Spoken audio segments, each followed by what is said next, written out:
Madam Clerk, please call the roll. Representatives Bond. Here. Boyd. Here. Butler. Here. Capley. Here. Sugar. Clemens. Here. Cochran. Here. Crawford. Faison. Road. Farmer. Here. Freeman. Yant. Here. Garrett. Here. Glenn. Here. Hale. Here. Hill. Here. Hulsey. Here. Lambert. Here. Love. Here. Martin of Carroll. Here. Parkinson. Rudd. Here. Todd. Here. Vaughn. Here. Zachary. Here. Vice Chairman Williams. Chairman Hicks of Hawkins. Here. Mr. Chairman, you have a quorum. All right, thank you very much. I'd like to call the Finance, Ways and Means Committee of the first extraordinary session to order for January 28, 2025. And members, before we do begin, be sure to log in to your voting block if you don't care to go ahead and do that. We will not be voting using the voting blocks today, but in order for you to make sure that you speak on the microphone, we need to make sure that you are logged in. And we will do a roll call vote on the final action that we take today. With that said, are there any personal orders before we do begin? Seeing none, we're going to go ahead and begin with our calendar. And number one on our calendar is going to be House Bill 6005. We are going to, without objection, we're going to roll that to the Hill. Without objection, so moved. That brings us to our addendum calendar, and it's going to be item number 2. Item number 2 on your calendar is going to be House Bill 6002 by Leader Cochran. Where is Leader? There he is. Leader Cochran, you have a motion in a second, and you are recognized to explain your bill. All right. Thank you, Mr. Chairman. So House Bill 6002, really just cutting some bureaucratic red tape in order to allow TEMA and other agencies to more rapidly respond to natural disasters and when a disaster area is declared. Specifically giving the Commissioner of Labor and Workforce Development the discretion to waive certain unemployment requirements during states of emergency. Secondly, would allow state emergency management agencies, TEMA, for instance, to assist locals in a more expedited fashion, skipping some of the required steps that are currently in place. With that, I will yield to any questions. I believe there are also folks from the administration who are prepared to testify if you need more detailed info. Thank you. Okay, thank you very much, Leader.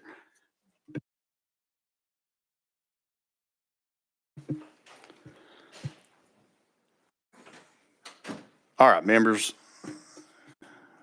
I have no idea what that just did. All right, members, are there any questions on the, I don't know how I messed up a voting system that we're not even using, but somehow I did. So apologize for that. All right, are there any questions? Again, members, we're on House Bill 6002. Here's what we're going to do. We're going to open it up for discussion first to the sponsor. And if no one has any immediate questions, we do have someone who would like to speak. We're going to let them come up if no one has a question right now for the sponsor. And again, you'll have another opportunity in just a second. Any questions? Leader Cochran, you're recognized, sir. I feel like I'm asking a question on my own bill, but no, actually, I did want to clarify one piece of information that we covered in the initial committee. So the question was asked: did the state have this ability when the disaster initially struck? So, in other words, the unemployment requirements that are being waived now, were they waived previously, or have these folks had to wait this entire time? I was not aware of this in the initial committee. I should have been. So that they did not have to wait because the governor issued an executive order. So these requirements were waived through executive order. This gives power in statute, so the executive order would not be necessary. I just want to clarify that from earlier testimony. Thank you. All right, thank you. Members, Chairman Clemens, you're recognized. Thank you, Mr. Chairman. So just to clarify, so if the governor waits a couple of days to file a declaration of emergency, that's not going to delay this? Leader Cochran. Thank you, Chair. No, it would not. So this puts it in code to give the commissioner that discretion. So the executive order. Now, let me clarify. A state of emergency would have to be declared, is my understanding, but it would not require an executive order. That's where That's where it gives more discretion to the commissioner, where this time an executive order had to be issued for these requirements to be waived. That executive order would not be necessary. It would still be in disaster areas. That order would have to take place. Chairman Clemens. So in the case with regard to Northeast Tennessee, when the flooding started on September 26th and the governor of Tennessee didn't declare an emergency until September 27th, the evening thereof, when would we have been able to put this into effect? Leader Cochran. Again, my understanding would be that it would affect those areas that have been declared a disaster area. And so at that point, the commissioner would have that ability to do so. Chairman Clemens. Thank you, Mr. Chairman. I just want to make sure an unnecessary delay by the governor wouldn't prevent this from going into effect. Thank you very much. Thank you. Further questions for our sponsor? Representative Parkinson. Thank you. I appreciate that. You're recognized. Thank you, Mr. Chair. Where is the sponsor? Right behind you. okay. I'm Representative Cochran. I'm right behind you. Thank you, sir. Thank you, sir. I was inquiring to see, just to understand a little bit better, why this bill is before finance. I was, from a fiscal standpoint, why are we hearing it? And because is there a reason it came before this body? Leader Cochran. And Chairman, I may defer to you to give a little bit more information from the Finance Committee Chair on why this would have gone through this process, if that's Okay. amenable to you. Yes, sir, Leader. So Representative Parkinson, basically there is another fiscal impact if you actually look at the fiscal summary. And so because there is a potential impact financially to the state, that's why it did end up here in finance. Okay.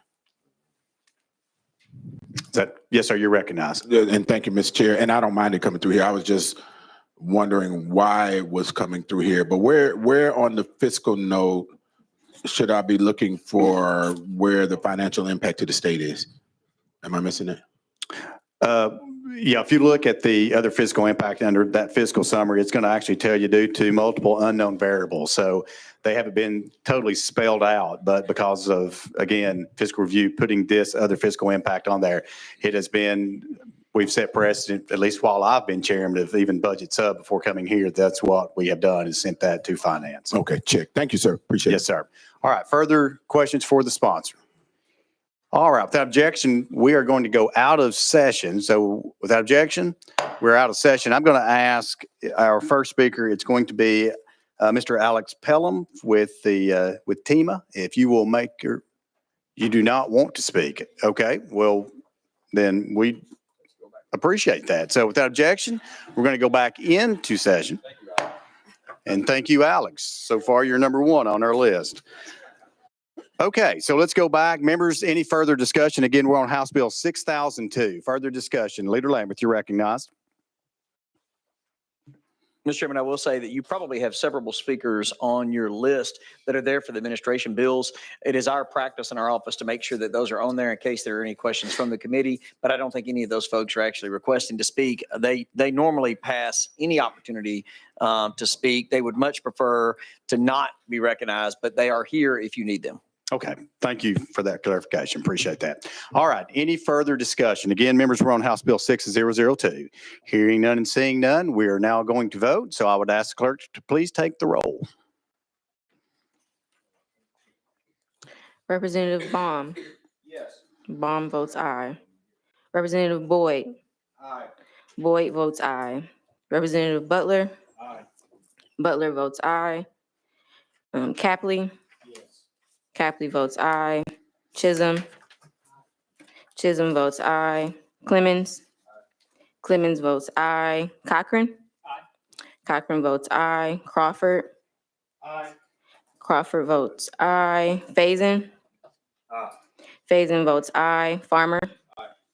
Farmer votes aye. Freeman. Gant.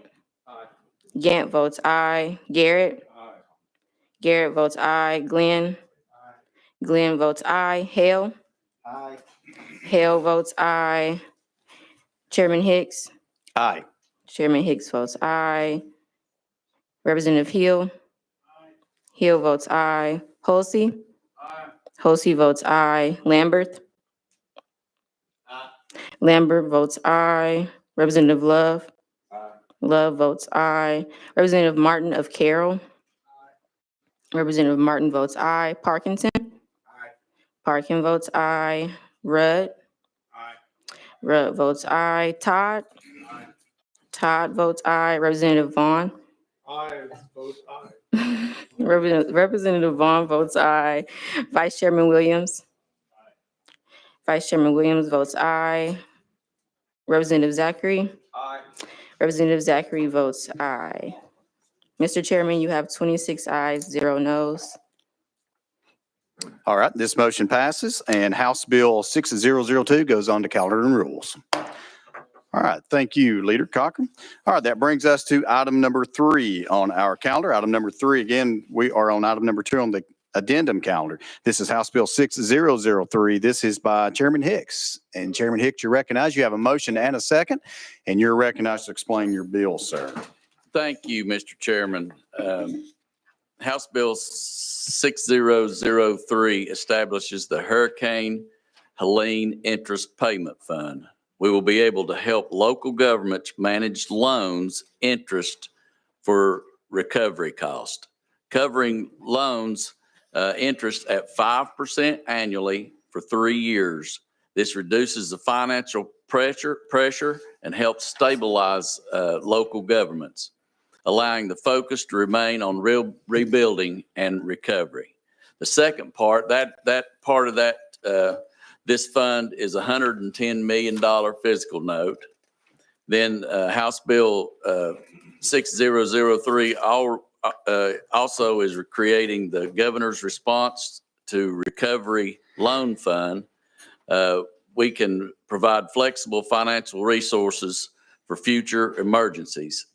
This fund offers flexibility to address diverse recovery demands, including but not limited to agricultural losses, unemployment assistance, and business recovery efforts without waiting for the federal process. So, and this part of the bill is $100 million fiscal note. So that's what it does. I'll be happy to answer any questions I can. And we also have folks here from TEMA and the governor's office if they need to answer any questions. Okay, Chairman, thank you very much. Members, you've heard the description of House Bill 6003. Are there any discussion? Chairman Clements. Thank you, Mr. Speaker. Mr. Chairman. 2 questions. We're putting badly needed funds in here for the agricultural recovery efforts, unemployment assistance, business recovery assistance. One of my concerns is when the disasters like this hit, people lose their jobs and they can sometimes lose their health benefits. Do we know, or are we investing in anything? I know there are programs within the Medicaid program for TennCare to be able to provide short-term assistance to people who may have lost their health care coverage. Is there any money going to be invested into health coverage for employees who may have lost their jobs as a result of this? Chairman Hicks. Thank you, Mr. Chairman. This bill doesn't mention anything like that in it. I'm assuming that whenever they go through the rules process, there could be an avenue to help something like that if needed. And if that arises, I think that's sort of the way that this bill is written. Look, we're a long ways from the finish of this process. We're going to have all kinds of different issues come up, and that could be something that comes up. So it doesn't say it in the bill, but I'm sure that it's something that could be worked on. Chairman Clements. Yeah, thank you very much, Mr. Chairman and sponsor. And, it has been 4 months since the disaster hit Northeast Tennessee. And, if there are people without health coverage, they're obviously already suffering. So I think time is of the essence. And I would hope TennCare is taking advantage of those federal Medicaid programs to provide that short-term assistance. My second and final question is this first bullet in here on page 2 of this fiscal note says, the precise amount is not yet known. And you alluded to that, I believe. And so my question and concern is, are we appropriating enough for your community and the others that were affected by this if those costs are not yet known? Chairman Hicks. Thank you, Mr. Chairman. To be honest with you, probably not. I mean, I don't think this is the last time that we'll be in front of this committee probably needing things. There's a lot of needs in some of these counties that's distressed. that lost a lot of businesses and a lot of infrastructure. It's huge. Okay. I think this is a great start. I think this is a well thought out process to be able to loan money out, to be able to grant money out. And then the way that it comes back in when the federal government repays them back, something like this, the way it rolls, we can make this roll for quite a long time, the way it's designed. So, but there's a lot of need out there for a few of these counties. Chairman Clemens. Thank you, Mr. Chairman, and thank you, sponsor. I appreciate that, and I'm sure you're right. And so I hope that we do get the necessary funds to your community and the entire region that was impacted by this disaster. So I just hope that this is enough for now until we get around to it. And I hope it doesn't take us as long next time. Thank you, Mr. Chairman. Thank you. Chairman Hicks, any response? Thank you. Members, further discussion. Again, we are on House Bills 6003. Hearing none and seeing none. Are you ready to vote? Madam Clerk, please call the roll. Vaughn votes aye. Representative Boyd? Boyd votes aye. Butler? Butler votes aye. Capley? Capley votes aye. Chisholm? Chisholm votes aye. Clemens? Clemens votes aye. Cochran? Cochran votes aye. Crawford? Crawford? Crawford votes aye. Faison? Faison? Faison votes aye. Farmer? Farmer votes aye. Freeman? Gant? Gant votes aye. Garrett? Garrett votes aye. Glenn? Glenn votes aye. Hale? Representative Hale? Representative Hale? Aye. Hale votes aye. Representative Hill? Hill votes aye. Hulsey? Hulsey votes aye. Lambert? Lambert votes aye. Love? Love votes aye. Representative Martin of Carroll? Representative Martin votes aye. Parkinson? Parkinson votes aye. Rudd? Rudd votes aye. Todd? Todd votes aye. Vaughn? Vaughn votes aye. Representative Zachary? Representative Zachary votes aye. Vice Chairman Williams? Representative Williams? Williams votes aye. Chairman Hicks? Chairman Hicks votes aye. Mr. Chairman, you have 26 ayes. All right, and that motion carries. And House Bill 6003 moves on to calendar and rules. Thank you. All right, members, that brings us to item number 4. Item number 4 on our calendar is going to be House Bill 6007 by Chairman Faison. You have a motion to second. Chairman Faison, you're recognized. You have motion second. Thank you, Mr. Chair. There is an amendment that writes this bill. All right, members, we do have an untimely filed amendment. Without objection, we will hear the amendment. Any objection? Hearing none, that passes, and we will hear the amendment. So Chairman Faison, just making sure that I have the correct one, 002525. Is that correct? Yes, sir, Mr. Chair, that is the correct amendment. Okay, we have a motion to second on the amendment. We have a motion to second. We have a motion second, and you will recognize on the amendment, Mr. Chairman. Thank you, Mr. Chair. Mr. Chair, I've had a few members ask me some specific questions about this. Hey, when is the next time that we're meeting? Do we have another calendar, or if we want to take some time to make sure we get the right questions answered on this bill, what's the next time we meet? We will be meeting tomorrow, Wednesday, January the 29th. It appears as we will be meeting immediately following the Immigration Committee. So, Mr. Clerk, Mrs. Clerk.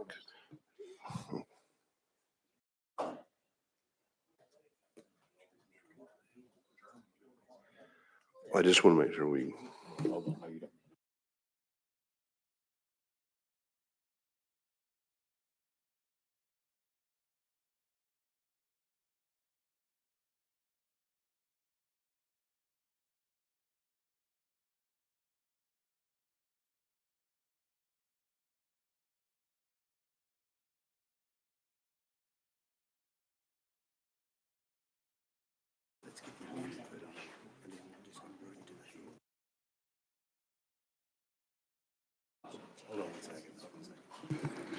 Chairman Faison, hold on 1 second. We just need to do make sure of a technicality here.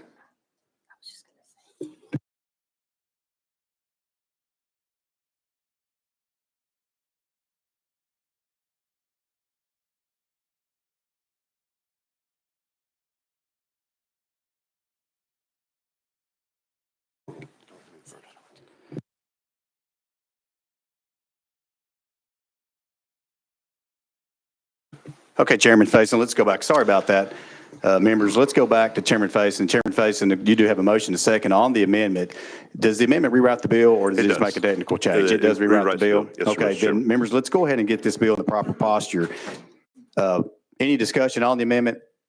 Hearing none, seeing none, we're now voting on the amendment 2525 going on to House Bill 6007. All those in favor signify by saying aye. Aye. All those opposed, no. The ayes have it. We're back on the bill as amended. Would you please describe the bill? Thank you. Thank you, Mr. Chair. Committee, good to be with you. September 27th, I'm sure most of y'all saw what was taking place in our community. That was on a Friday. It was total devastation in East Tennessee. Saturday morning, I go up to our Central Command Center, and Tima's there working, my mayor's there working, our EMA director, and my property assessor is there. She looks at me and she says, Jeremy, we have constituents who don't have property anymore. And I just want to let you know that February 28th, their property taxes are coming due. And there's some people that we've already seen that their property is completely gone. All that there is a lump of dirt. It was pretty devastating.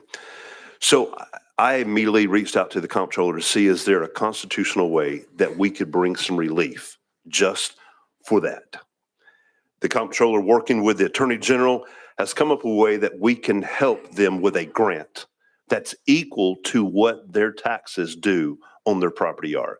If your property was hurt, damaged, destroyed in Hurricane Helene, whatever that is, plus an additional 30% to be able to help you with anything else.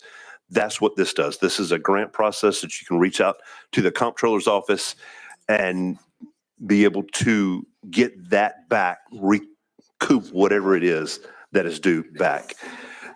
It's certainly not a fix-all. It's just something that will help. And the people in East Tennessee who are still trying to rebuild, people that don't have property right now, this is a way to help them. And basically, that's what this bill does. In addition to that, at the end of this amendment, we also realize that there are times in an emergency that there are resources your county or your city have. There's some ambiguity in the law that says whether or not that they can share their resources with each other. This bill would allow them in the middle of emergency situations such as what we had, that they were able to share their resources with communities all around. And I'll tell you briefly why we put that in there. The trash was unbelievable by the second or third day. Trying to navigate that was a terrible situation. All of my trash trucks from Cocke County Highway Department were destroyed in the flood. We reached out to Newport, and they were worried that they would bring a check by the comptroller if they use their resources.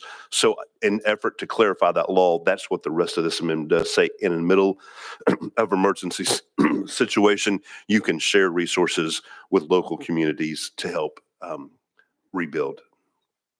All right. That's what the amendment does. Okay, we are still on the amendment. Any discussion on the amendment? Representative Gant. No, Thank we you, voted on the thank you, amendment. Mr. Chairman. Sponsor, being with an insurance background, how is there a check and balance on the ones that we know? I guess, how do we know if they have insurance or other means to make these repairs? Is there a check and balance there to keep fraud from happening? Chairman Faison. Thank you, Chairman. Representative Gant, no, this is only for everybody who has property that was damaged by the storm. And this is a tax grant that it's equal to whatever their property taxes were. That's all this is. And so I don't know how anybody would be able to manipulate this. The comptroller's already worked with every property assessor in East Tennessee. They have already identified every piece of property that was damaged and what the current tax bill due for the 2024 season is. You can't manipulate that. It's already been sent to the comptroller's office. Representative Gant. So this is only while they have no property. And so once they rebuild, then the tax credit goes away. So it's only just a tax credit that we're talking about. Chairman Faison. This is not actually a tax credit. This is a grant, and their property will be reassessed. It's in the process of being reassessed. Some people, that property is never even going to be able to be rebuilt. Some we are. But the comptroller is working right now with all 9 property assessors who have went through this, and they're reassessing each piece of property to know going forward what their taxes will be. But this bill has no bearing on anything going forward. It's only for 24 season year. Representative Gant. So what happens if they have homeowners insurance? Chairman Faison. This has nothing to do with homeowners insurance. This happens to do with just what their 24 property tax, whatever your business, your property tax on your property. If it was destroyed, we have a grant that matches that plus 30%. Representative Gant. Okay, I think I'm there. All right, next on the list, I have Representative Love. Mr. Chairman, to the sponsor, let me say thank you for this. In 2020, a neighborhood right next to my church in North Nashville was severely destroyed by the tornado. As we went through the community and had conversation with people, a lot of folks expressed concern about what would happen with their property taxes as they were trying to rebuild. And even some of them 6, 7, 8, 9 months later, waiting for insurance payments to be matched up with what the contractors were going to be able to build for, trying to, with many of the older houses, build back with the current code structure.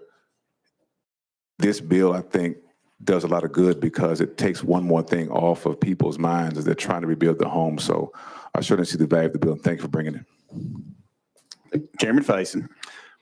Got nothing. All right, next on the list is Representative Garrett.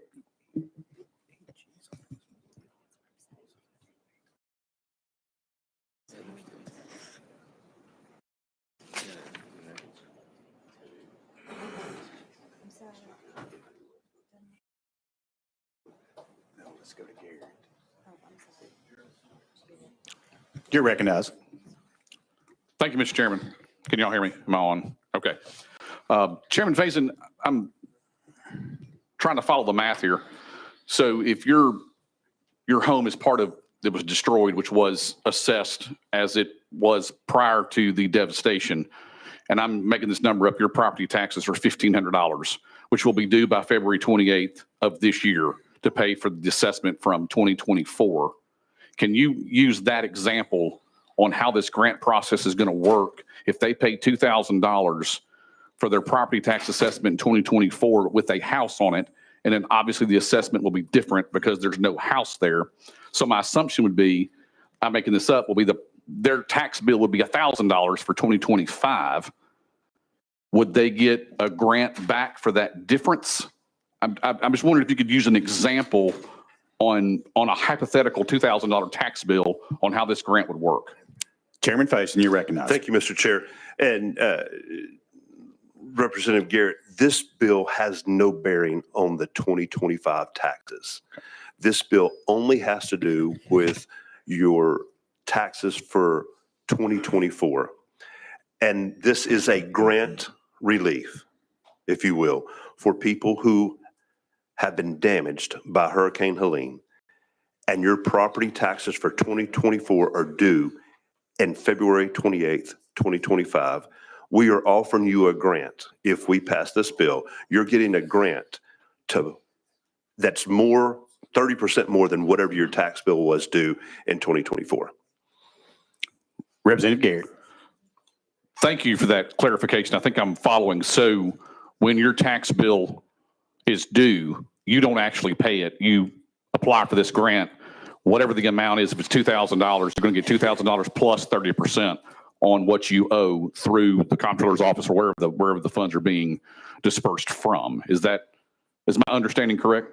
Chairman Faison. Thank you, Mr. Chair. So I would say if you have a tax bill due, it's due. And if you don't pay your tax bill, it's delinquent. What this bill does is offer you a grant. If you have not been able to pay that, this will help you pay that.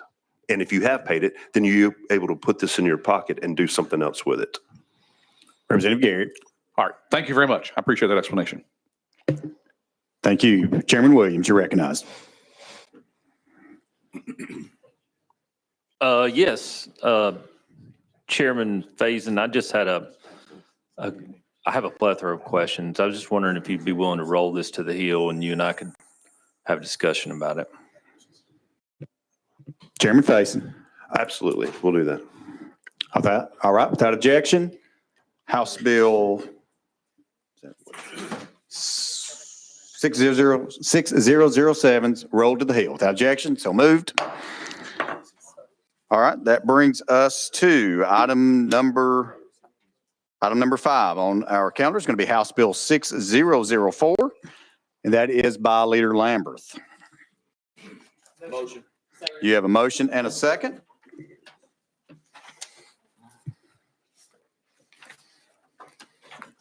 Leader, I'll give you a second when you're ready. You do have a motion and a second. It does look like that you have an amendment that is already traveling with the bill. So if you would like to go ahead and describe the bill. Yes, sir, Mr. Chairman. So, and I will try to stick specifically just to the funding aspects of this. Over the past decade plus, we put $3.8 billion new dollars into K through 12 public education. One of the things that we have not done is we have not put money into physical structures in those counties and in those LEAs that need assistance. This bill will take approximately 80% of the sports wagering dollars and will allocate $25 of per student, $25 per student for facilities from that sports wagering money, specifically to distressed and at-risk counties, high-performing LEAs, and fast-growing LEAs. After that amount of money is sent by the treasurer to those particular school districts, the next priority will be given to any school that were to suffer through a natural disaster of some sort. We've been in debate on a couple of bills that deal with natural disasters and relief, and we've seen that in Waverly, we've seen that in Hampton, we've seen that in many places throughout our state where they need rapid results. And so this would have a fund that could be pulled from as well, though a smaller from what we were just discussing. And then beyond that, it would be open to any other grant recipient who wishes to apply for that if there are additional dollars left after the categories that I have mentioned. That is the fiscal aspect of this. This bill also puts $198 million directly into the pocketbooks, directly into the checking accounts of our hardworking teachers in this state. Every single public teacher works really hard to serve their children, to teach them, and I hope to see results in the next few days from the NAEP scores. Those are not out yet, but I hope that those will be good because I know our teachers have put in the work in. And for years, y'all, we have passed budgets that have had raises for our teachers. And yet, unfortunately, in some districts, that money was not passed along from the state to the county through the school board and then to a raise to the teacher. It got diverted somewhere along the way for other needs. And I get it. Our locals have other needs, but this is a direct $2,000 bonus that will go to those teachers. And I got the question earlier from one of our members on how exactly that is going to happen. Your teachers will not have to figure out an Edison login or anything like that. It is my understanding this money will go to the district. The actual school board will have to vote, yes, we would like this to go to our teachers. And that's the only thing they would have to accept is that section of the bill they are saying they want this to go to their teachers because they are the ones that actually pay those teachers on a regular basis. So this $2,000 bonus goes to that LEA and then directly out to the teachers as a $2,000 bonus. Above and beyond that, there is a hold harmless in this bill.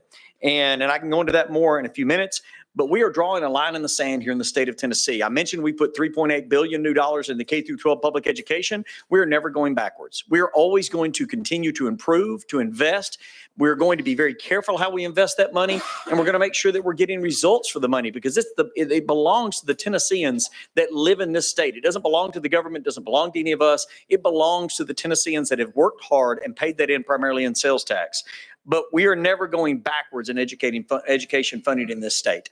And so if for disenrollment, a county or an LEA were to have their TISA funding reduced under current law, this bill would ensure that that would not happen.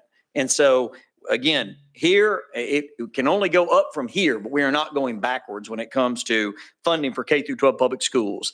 And then finally, as part of this bill, there are 20,000 scholarships.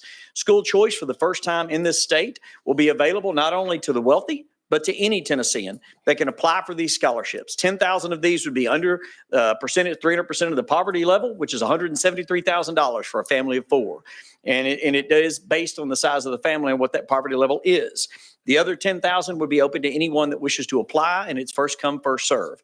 That would be year one, and it would only increase if we choose as the legislature to increase that. There's some intent in this bill that says once 75% of those scholarships are taken up, that we should increase those by 5,000. But that is up to all of you next year or to your successors on whoever gets elected next to decide whether or not to fund that and whether or not to actually expand that to that level, more or less. And so for me, there's some testing in this bill that I like quite a bit, where we would do a scientific sampling of those that take TCAP, and every single scholarship recipient would have to be tested on a nationally normed test of some sort so that we can truly tell whether or not this program is benefiting the children that is intended to benefit. Mr. Chairman, with that, I stand ready for questions. All right. Thank you, Leader Lamberth. Members, you've heard the description of the bill. Again, we're on House Bill 6004. We do have an amendment that has been timely filed, and it is by Representative Love. That is Representative Love to make sure. Yes, Representative Parkinson. Thank you, Mr. Chair. I think the leader said he was going to explain the hold harmless. Was it going to happen before we got into the rest of this, or when was that going to happen? Give me just a second. I'll come back to you. I've got you on my list, and I'll let him, you can ask the question. I'll make sure you can re-ask the question. Let's go ahead and get the amendment on right now. Representative Love, I have Amendment 2457. Is that correct?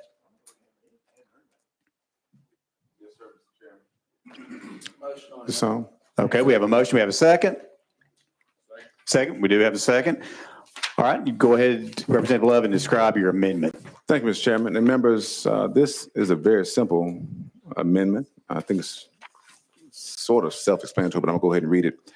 This amendment says 80% of the privilege tax collected under this section must be distributed by the council to the state treasurer for deposit into an account administered by the state treasurer for use by local education agencies as defined by 49-1-103 for the construction and maintenance of public school buildings. The state treasurer shall disperse in the order in which the state treasurer receives completed applications from LEAs, funds to an LEA in an amount equal to the LEA's cost to complete the LEA's construction and maintenance of public school buildings that is needed based upon the TASER report titled Building Tennessee's Tomorrow, Anticipating the State's Infrastructure Needs, that was published in 2021. Part of the report showed that we have over $5 billion worth of deferred maintenance in our public school buildings all across the state. And this amendment simply seeks to address those deferred maintenance costs. All right. Thank you, Representative Love. Members, you've heard the description of Amendment 2457. Is there any discussion? Leader Lamberth, you are recognized, sir. Mr. Chairman, I appreciate you bringing this, and it may be a good bill on its own. But as far as in this particular bill, I mean, we have a structure for exactly how that will be utilized and how we're going to assist with those physical structures that are in all of our districts. And that is as I just described. And so with all due respect to my friend from Davidson County, I would ask that members either vote against this or table this particular amendment. As a standalone bill, we can have that discussion, but this wipes out everything I just described on how we're going to try to help distressed counties and at-risk counties and help counties that have gone through disasters. And I just think that the structure that the bill has right now is superior to what has been suggested. Representative Love, you're recognized. Thank you, Mr. Chairman. Wanted to get a roll call vote on my amendment. We have already taken, we haven't taken it. No actions. Nope, we're good. Thank We'll you. do that. Anything else, Representative Love? Oh, just that I know that we all are concerned about the deferred maintenance in our counties. And I would encourage members to look at that task report from 2021. It really details the depth that many of our LEAs are behind in maintenance. And so this is just, again, an attempt to try to resolve that, since we're in the posture of trying to take care of distressed counties, I thought this would be a good idea. Okay, thank you. Speaker Zachary, you're next. Thank you, Mr. Chairman. I make a motion to move this to the table. Proper motion. It's properly seconded. That does cut off all debate except for that of the sponsor. So you are recognized, Representative Love. Well, that's it, Mr. Chairman. Thank you. All right, Madam Clerk, please call the roll. Representative Baum. Baum votes aye. Representative Boyd. Boyd votes aye. Representative Butler. Butler votes aye. Capley. Capley votes aye. Chisholm. Chisholm votes no. Clemmons. Clemmons votes no. Cochran. Cochran votes aye. Crawford. Crawford votes aye. Faison. Faison votes aye. Farmer. Farmer votes aye. Freeman. Gant. Gant votes aye. Garrett. Garrett votes aye. Glenn. Glenn votes no. Hale. Hale votes aye. Hill. Hill votes aye. Hulsey. Hulsey votes aye. Lambert. Aye. Lambert votes aye. Love. Love votes no. Representative Martin of Carroll. Martin votes aye. Parkinson. Parkinson votes no. Rudd. Rudd votes aye. Todd. Todd votes aye. Vaughn. Vaughn votes aye. Zachary. Zachary votes aye. Vice Chairman Williams. Vice Chairman Williams votes aye. Chairman Hicks. Aye. Chairman Hicks votes aye. Mr. Chairman, you have 21 ayes and 5 noes. All right, tabling motion passes. All right, members, we're back on the bill, and we will go back to the sponsor. Anything you would like to say at this time? If not, we're going to open it up to discussion, and the first one on my list is going to be Representative Rudd.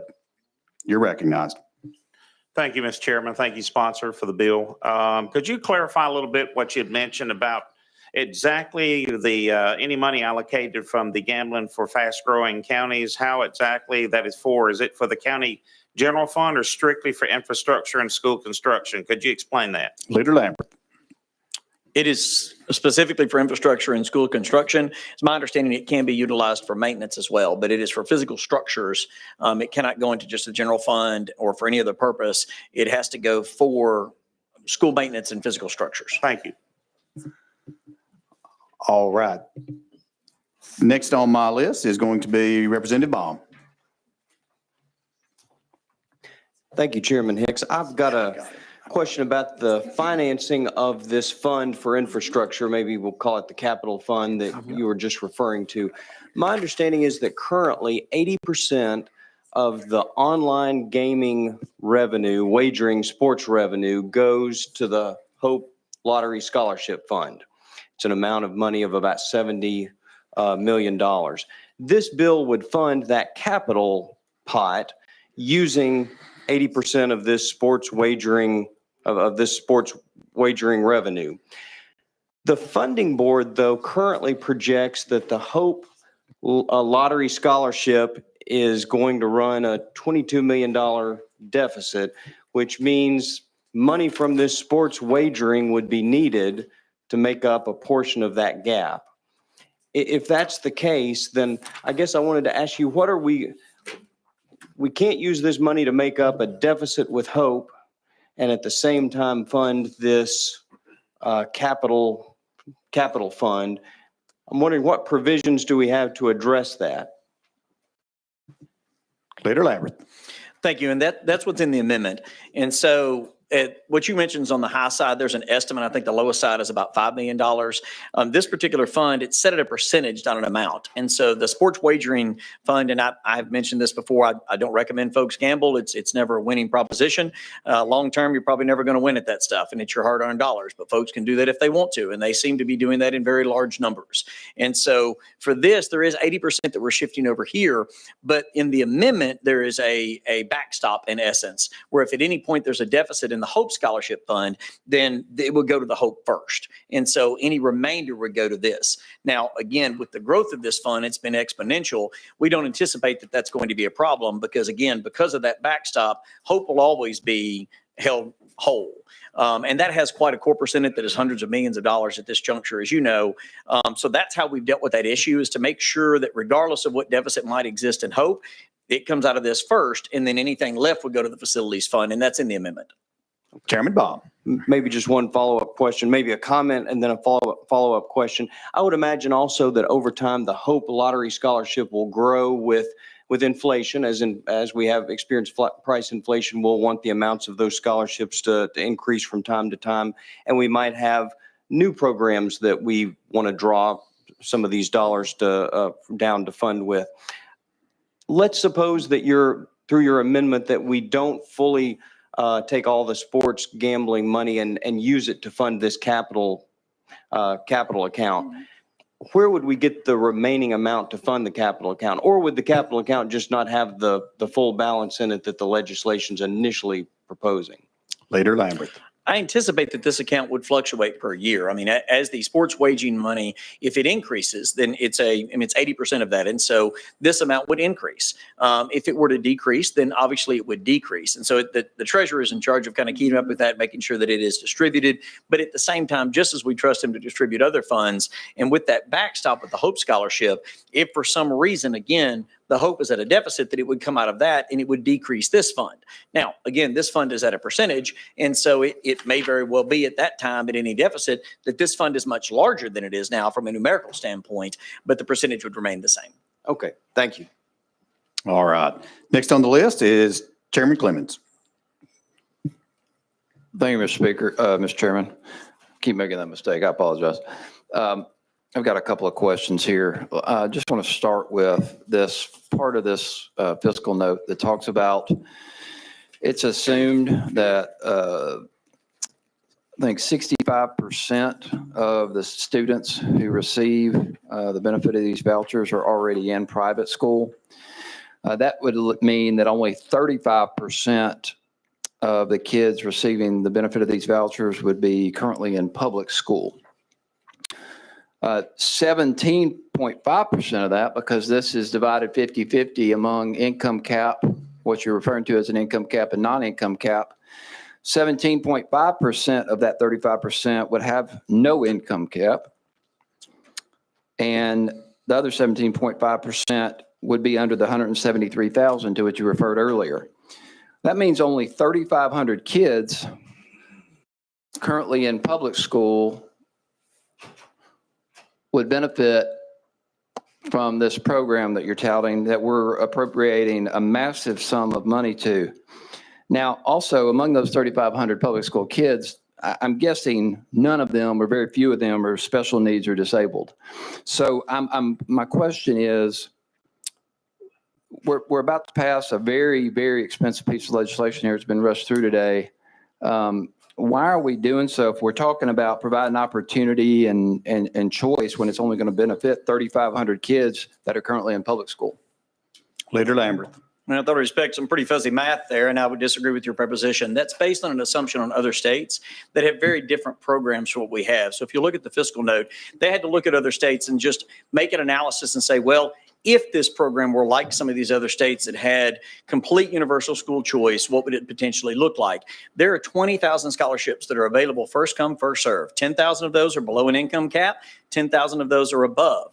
Now, it's not restricted just to folks that are currently in public school, but I will tell you the numbers. There's 965,000 kids in public school, 75,000 in private school, and about 30 to 35,000 in homeschools currently. So just in a theory of large numbers, you have 965,000 potential applicants in public school.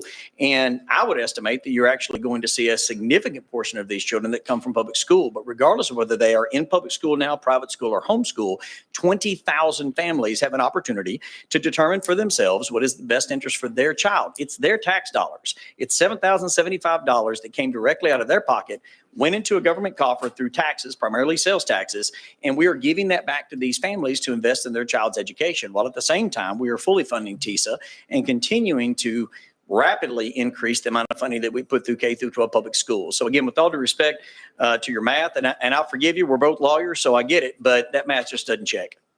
Chairman Clements. Thank you, Mr. Chairman. And I can just assure you my math's correct. I know how to calculate damages and I know how to calculate this information that we're provided. We're making decisions in here based on the data in our fiscal note. So if any of my math is wrong, I'm going to point to the data on which I'm relying. And if the fiscal note's wrong, I think this finance committee needs to know that. I don't think it is, and I doubt it is, because there's ample data from other states. The percentage of children who receive this is overwhelming that are already in private school, and ours is designed to that very end. So my next question is, you had referred to this $2,000 teacher bonus that we're creating.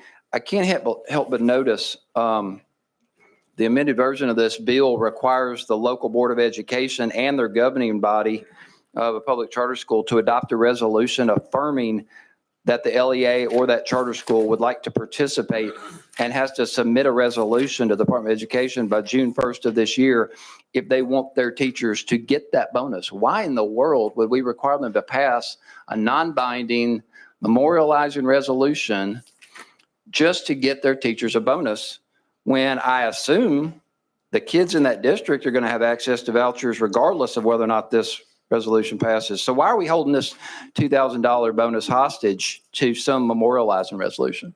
Leader Lambert. I know you were penciling out the math earlier, so you weren't listening to what I said, but they're actually the ones that it goes through the school board to go to the teacher. So we're not going to put something on them that is a burden for the local school board if they don't wish to pass that bonus beyond to the teachers. We're providing that from the state. It's going to the school board that then does have to take action. It has to go through their payroll system. And so we don't want to put any undue burden on a local school board if they don't wish to. Now, I would anticipate that all 95 counties are definitely going to take advantage of this, but we're very passionate on a regular basis, at least in my caucus, that we do not put any unfunded mandates on a local district at all. And so this is their opportunity to say yes or no to the bonus, and only to that section. They're not required to say that they agree with any other aspect of this bill in any way, but we are asking them to process that $2,000 bonus. And so we'd like them to at least acknowledge that they wish to do that. Chairman Clements. Thank you, Mr. Chairman. And I'm not aware of any resolution that a board has to pass to process $2,000 bonuses. I think if you put it into there for the benefit of their teachers, they're going to process that and put it in their payroll system without passing some memorializing resolution just to make the governor feel good about himself. So why, my follow-up question is, why is the $2,000 a bonus and not going into their base pay so that they don't lose that tax benefit? Leader Lambert. Really appreciate you asking that. 7 out of the last 8 years, as I mentioned earlier, we've done raises for teachers. We've stopped saying what that percentage is. We've started saying just a specific amount that the state is investing in their raises, because unfortunately, by the time it comes from the state and then down to the county commission and then on to the school board, some of that money winds up getting diverted in other places. Front office, school bus drivers, cafeteria. And I get it. There's lots of needs out there. But when we do a raise for teachers, we've even passed bills in here that we want them to report to us on what percentage they're actually giving their teachers. And some districts are doing better than others. By next year, every single teacher in this state is going to make more than $50,000 a year starting pay. That's going to happen. So 7 out of the last 8 years, we've done raises. We're going to do more raises again this year and next year. But what we haven't done is guarantee that those teachers are going to get the exact amount that we have allocated from Tennesseans' tax dollars to go to them. This $2,000 is guaranteed for these hardworking teachers, and I would ask for your support of that. Chairman Clements. Thank you, Mr. Chairman. And that's interesting, because there's a provision in the Tennessee Code annotated that specifically says teacher pay raises are supposed to be X amount in fiscal year 25-26, and it's a standalone sentence in the bill. So when it's codified and all we have to do is add $2,000 to that simple sentence in the code, I don't think that money's going to get lost. I think it's going to go straight into their base pay in that provision, and they're not going to get taxed like it's a bonus. So I don't know where you're claiming that money's going to get lost. I know to what you're referring, but I also know that provision in the code that makes it very clear all we have to do is raise that by $2,000. And I think our teachers will be taken care of and get taxed less, which we all agree that we do not like to get taxed additionally. Leader I'll hand it off, Chairman Mr. Chairman. Clements. I appreciate it. Okay, thank you. Leader Lambert, I know you want to respond to that. Go ahead. Mr. Chairman, that comes literally from spending time with the school teachers that I know in this state, which are thousands, that every single year contact us and say, I know you did X amount of money for raises. but they didn't see it in their paycheck.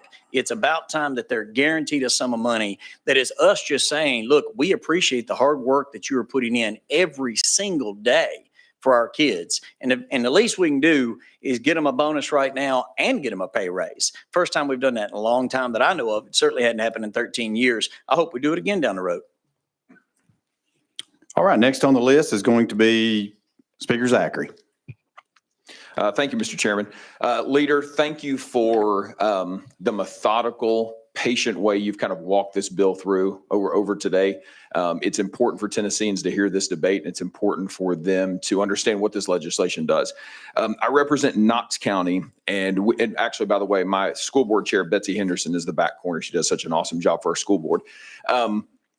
Representing Knox County, there are many times I don't think of the aspects of legislation that we pass and the impact to rural communities with what happens up here. That just sometimes I don't, because I represent Knox County.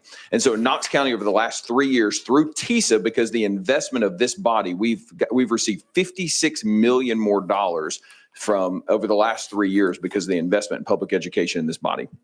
I believe over the last 2.5 years, we've put roughly $1.24 billion in public education through this body. So the investment in public education, I'm thankful for the body and the support they give. But it's come to my attention as we've walked through this, and I just want to know if my assessment is correct. It's come to my attention as we've walked through this that many in the rural communities aren't so fortunate. Obion County has lost attendance. McMinn, Leader Cochran's community has lost some attendance. And when they do that, it changes the funding they receive. It decreases that.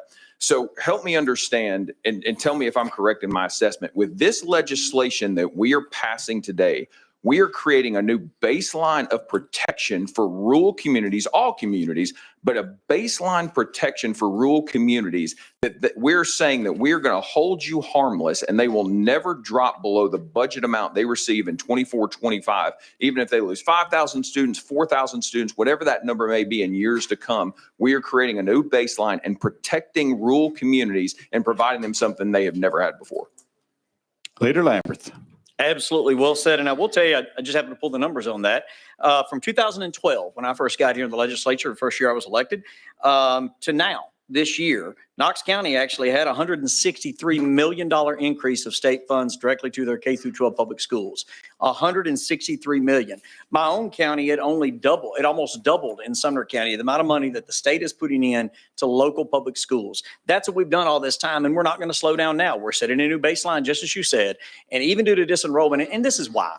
If you look at the chart, and I've got this for anybody that would like to see it on your own county, when we look at how many students actually, I'm not supposed to use props, sorry. When we look at how many students actually leave out of a county, usually it's 2 or 3 here, then they gain 4 or 5 the next year. Then they might lose a couple here and they'll gain back. Look, they're not letting teachers go or shutting down schools or anything like that on small variations like that. But what they are doing currently under the law is state funds are going down based on that because their average daily attendance has gone down. So we're just saying, look, we're going to draw a line in the sand right here and make sure that from here forward, you know how much money that you are getting, and it's only going to go up instead of down. Speaker Zachary. Thank you, Mr. Chairman. And the last question, just to confirm. So there have been questions that I know I've gotten in my office about the growth of this program and what that may look like. I think it's important for people to remember that this state is not the #1 ranked state for fiscal stability in the country. There's a reason that we rank that way. And because of that, we are fiscal stewards. Being a member of the finance committee, that is always a priority. We balance our budget. We keep taxes low. We're the lowest debt state. And so it's important to remember that. And so we're going to do things the Tennessee way. So in this particular piece of legislation, in order for this program to expand in up to the 5,000 trigger, in order for this to expand, this body has to take additional action. Is that correct? Leader Lamberth. Absolutely. We have to balance a budget every single year, and it would have to be funded in a future budget. Again, there is language in here that would indicate to a future legislature on when that should occur. When they hit 75%, it should be added by 5,000. But look, that's up to y'all. That's up to this body. That can be shifted around one way or the other, depending upon what this body feels to do down the road. Speaker. Last comment. Thank you. Thank you, Leader. And just again, I lied. I do have one more. I want to get just confirmation from you. This will not pull $1 out of public education. These are scholarships that we get all these emails about vouchers. We're not doing vouchers. Vouchers are where you take money from the school, give it to another entity. These are scholarships. We're scholarshipping this. That money does not come out of TISA, correct? Leader Lambert. Absolutely. And I'll go one further. Didn't take one penny out of public schools. We're continuing to put more money in public schools, not less. This money comes from the general fund. Speaker Zachary. Thank you, Leader. I appreciate that. I appreciate the support of the bill. I appreciate President Trump and his engagement for us and the support of this bill. Look forward to voting for it. Thank you. Thank you. Representative Parkinson. Thank you, Mr. Chair. Is this President Trump's bill? I was unclear with. Let's stick on the bill to the discussion. I'm sorry. I was unclear with the last statement. I do have a question, and Leader, you may be able to help me out with, or someone else. Is there a specific reason why, we're tying the emergency appropriation to the voucher appropriation? Leader Lambert. There's no tie between those two at all. As you've seen today, they're all separate bills. And you've been down here a couple of years longer. I think you came in 2 years before I did. I mean, every year when we do a regular session, there are hundreds of bills that come through. And that is reflected in the budget documents at the end of the session. We're in a special session. And so any bills that actually pass the legislature will be reflected in the appropriations bill. That's the only connection between any of these. So just like we always do in any regular session, the budget documents are, because that's one budget document, or during regular session, sometimes it could be 3 or 4 if it's the bond bill and reflect, you know what I'm talking about. But for a special session, you have one appropriations bill, just like in the regular session, you have one appropriations bill. Right. And I guess, but, as the Tennessee legislature, we could have a separate emergency disaster relief appropriation bill and a separate voucher appropriation bill if we decided to do that. Am I correct or am I incorrect? Leader Lambert. You have 3 disaster relief bills that are coming through the special session right now, 3 separate bills. You also have an Education Freedom Act bill that we are discussing right now. There's also a bill that deals with roads and how that's funded and how the debt is prevented to be allocated toward the state. I mean, there are multiple different bills that are coming through this special session right now. There's also an immigration bill that's coming through. The bills that pass would make it into the appropriations bill, just like we do during the regular session, where all of the bills that pass make it into the actual appropriations bill during the regular session. Other than that, there's no combination between them other than we're doing them at the same time. The governor has called us into special session to actually address these issues. Representative Parkinson. Thank you, Mr. Chair. And I just want to make sure that we're emphatically clear for myself and for the people that are watching and listening. We do not, by law, have to have all of these appropriations tied into one bill. Am I correct or am I incorrect? Leader Lambert. There's one appropriations bill that has been filed for the special session, just like we've always done it and always will. There is one appropriation bill that will be filed for the regular session, just as we have always done it and always will.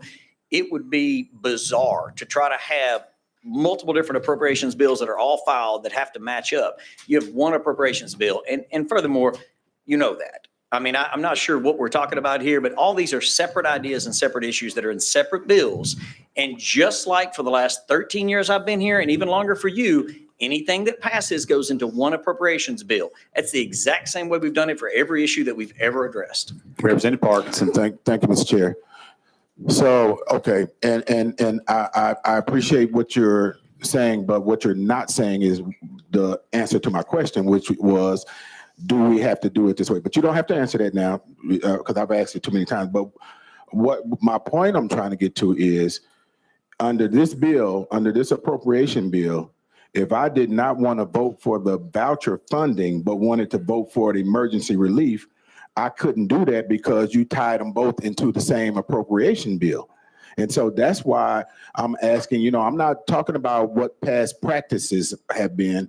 I'm asking, by the power invested in us, could we have separated this out? And I know we could because, and let me further qualify that, because the transportation bill has not passed and the funding is not in this appropriation bill.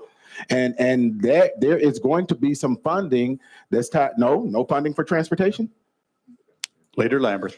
The transportation bill, when you get it, it literally is a committee where if an outside entity is setting up any type of debt or funding for a choice lane, that debt cannot fall back on the state of Tennessee. It's not specific funding as part of that. It's a structural issue on how that's set up. And again, the mechanism is the exact same mechanism that, again, the entire time you and I have been down here. If there's something in the budget that you don't like, then you file an amendment to the appropriations bill, and then we vote on that. Ordinarily on the House floor, we have hours of discussion and fights on the budget every year where there are amendments done to that budget, and then they either pass or fail, and then the budget is voted on as one budget. This is probably I think it's my 8th or 9th special session. They're not terribly special anymore, and they certainly aren't extraordinary, but after you've gone through this many, I mean, every single special session has one appropriations bill, which I have filed, and the chairman has carried. I will carry today because he's swinging the gavel, but that is the procedure that we utilize. Let me say this, Representative Parkins, and I'm going to come back to you in just a second. Okay. And let me just say this, members, I gave a lot of leeway right there just so we can make sure that everyone understood what was going on. But we kind of got onto another bill debating it. So you'll have your opportunity to come back to that. So I'm just making sure that we kind of stick to the bill that we have before. So with that said, Representative Gant, you're next. You're recognized. Thank you, Mr. Chairman. Leader, thank you for taking this question. Can you clarify that there are no federal reporting requirements or strings tied to this legislation? Leader Lambert. Absolutely. This is all state funds. This is a state program. Everything about this is the state of Tennessee. There's no federal entanglements with any of this. Representative Gant. And also under the state portion, under the reporting requirements, that there will be some reporting, as you had mentioned earlier. Is there any personal information that is captured on any students and used in any kind of other kind of way? Leader Lambert. Absolutely not. All of that is private. Representative Gant. Okay. Thank you, Mr. Chairman. Thank you. Chairman Todd. Thank you, Mr. Chairman. In Section 4, when we discussed the bonuses, one of the things that I wanted to comment on is just how important this piece is to me, that the local LEAs will have to have an affirmative vote on this. I've already had some folks ask me about this, and I've told them that one of the odd things that I learned about our budget process is that we can allocate funds for teacher raises or bonuses, but yet that doesn't bind the local LEA to actually spend it on that. And then I hear from them about how much is coming out of their own pockets to fund necessary things within their classroom. And that's very frustrating to me, knowing, again, the billions of dollars that flow through the General Assembly from the taxpayers to do that very thing. So I'm glad we're putting some money back in their pockets, but I'm also glad there's an accountability piece and a transparency piece that makes that school board have to physically vote that they're going to accept it or not. And then that puts it on the table for the teachers and the public to watch and say, okay, are you really going to put it in their bonuses or spend it somewhere else? So I thank you for this. Leader Lambert. I will only say that there's no option for them to defray this. This is $2,000 that goes to their teachers.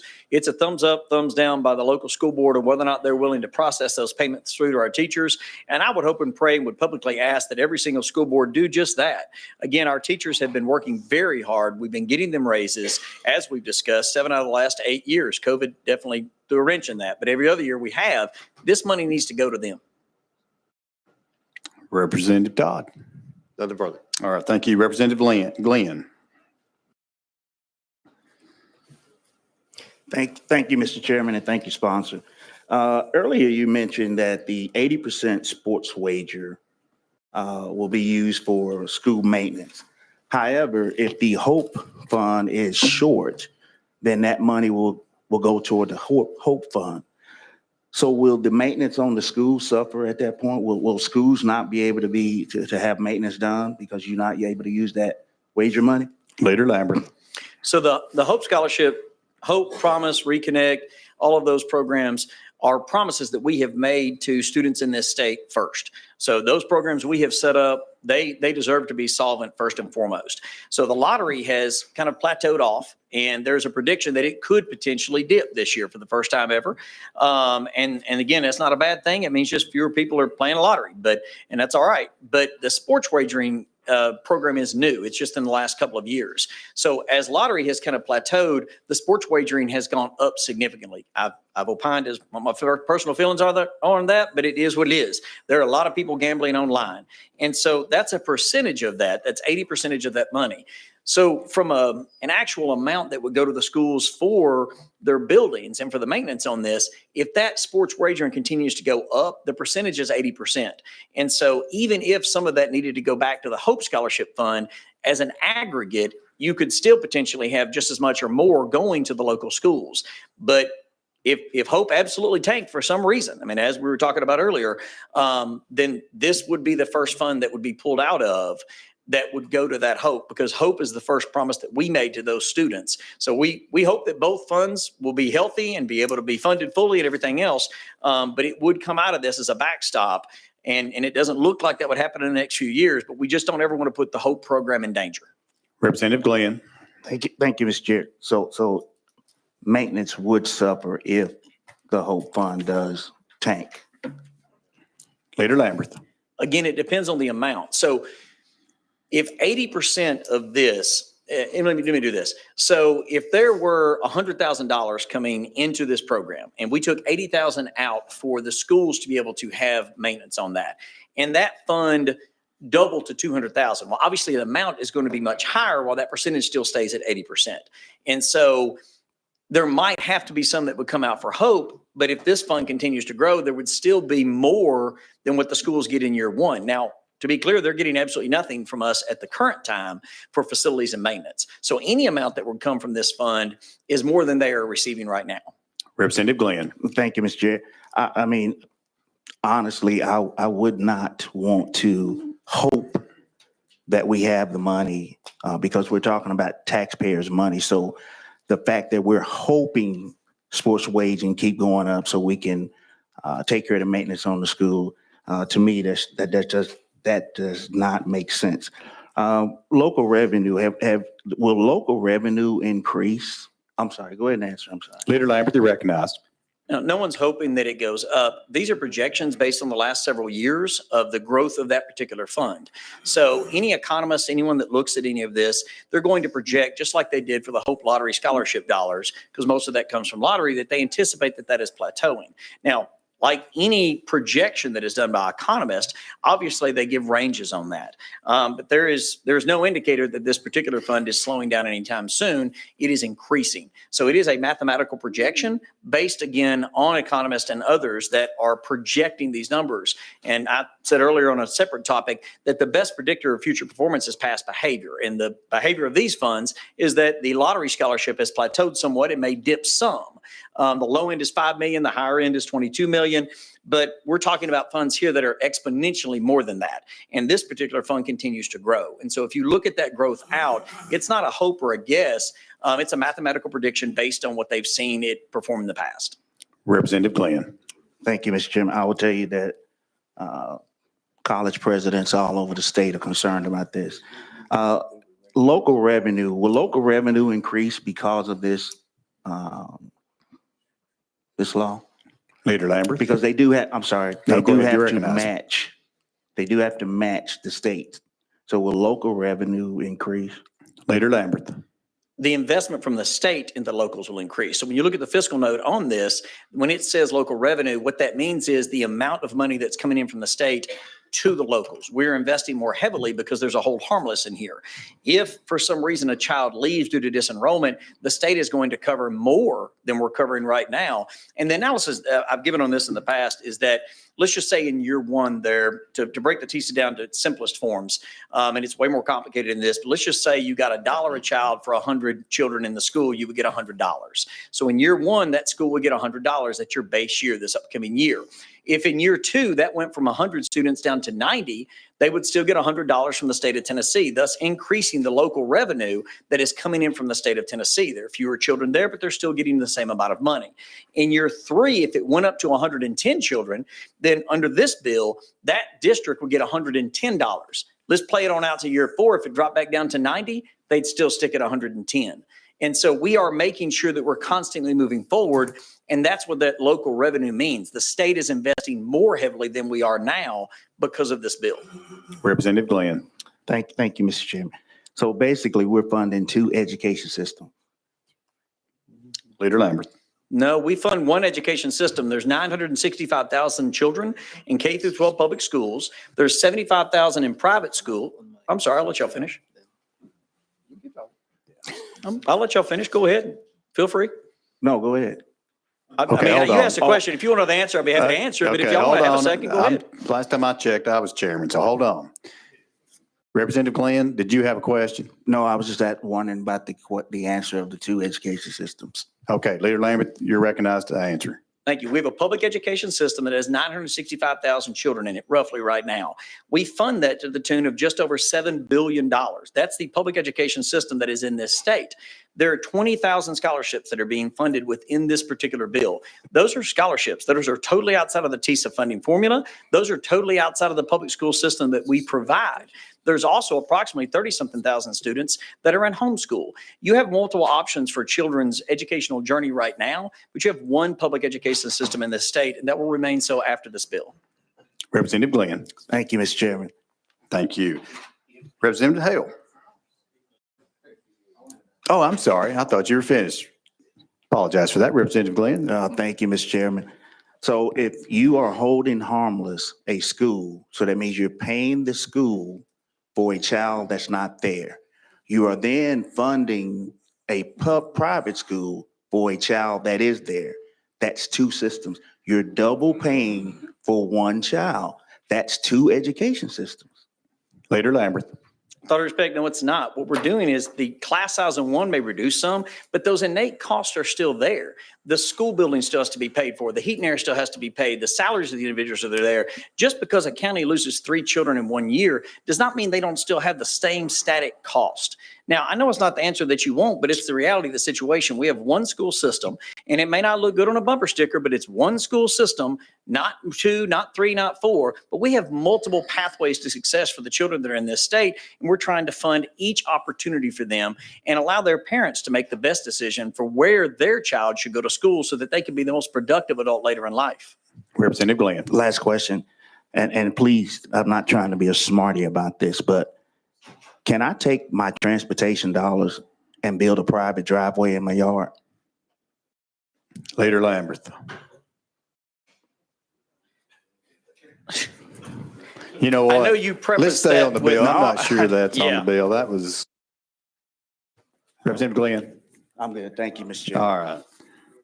Representative Hale. Thank you, Mr. Chairman.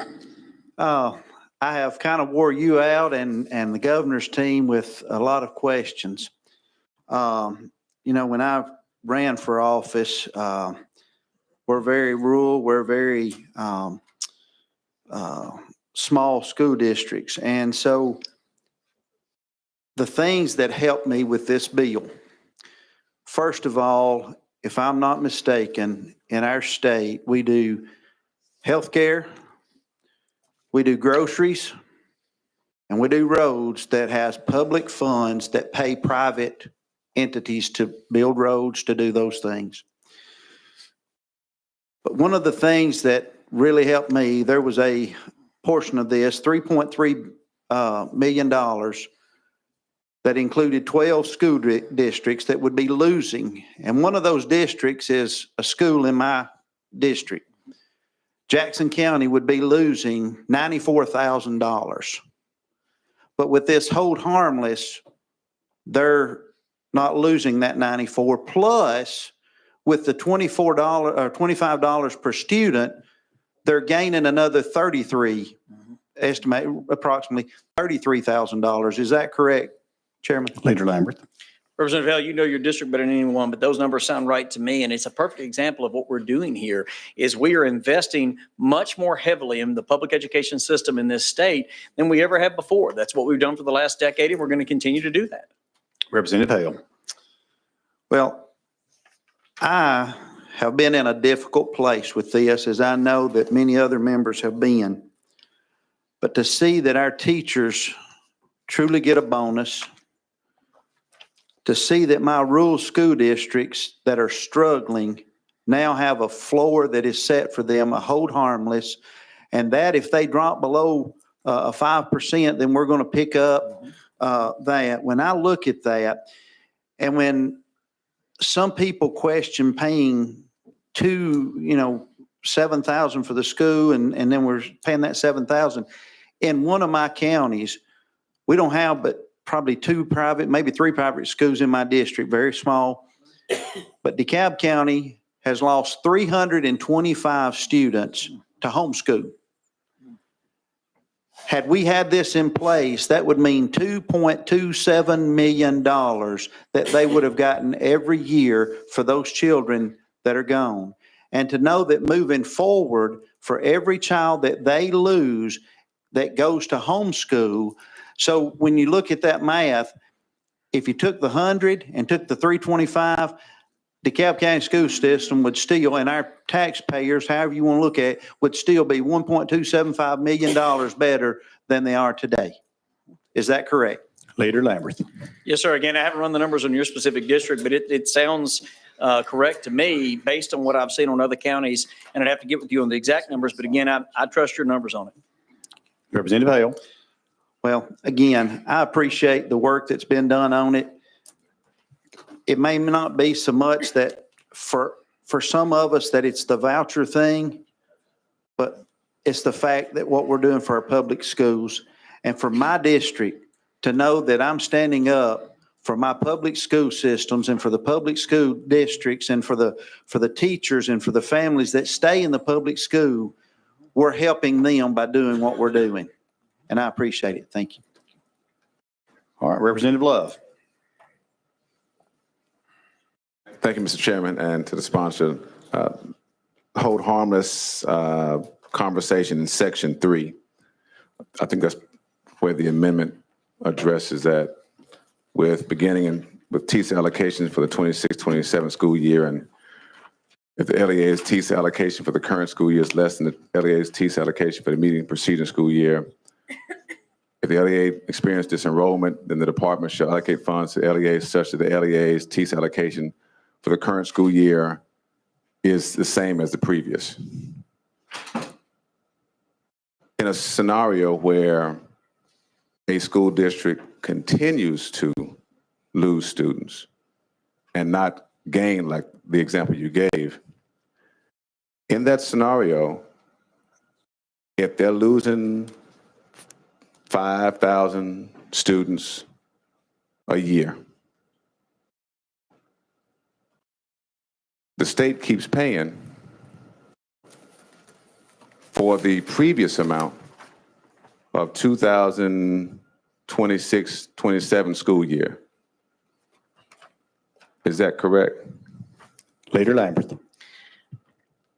So we will, again, we're drawing a line in the sand and saying it will not reduce, but the numbers that I'm looking at based on, every single school district, and you mentioned 5,000, it's just a mathematical impossibility because statewide since 2018, the number of children in public schools statewide for every single district has gone down by 715 students. Now, that included the COVID year, where in 1 year it dipped down 24,000 and then it came right back up the next year.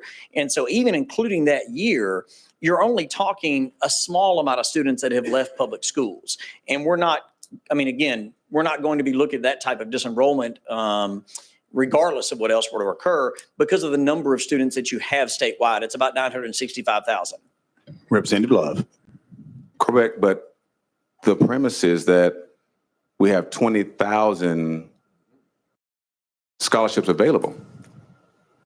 And if the goal is for the program to be successful, if all those are filled, then it's going to be 20,000 students disenrolled statewide.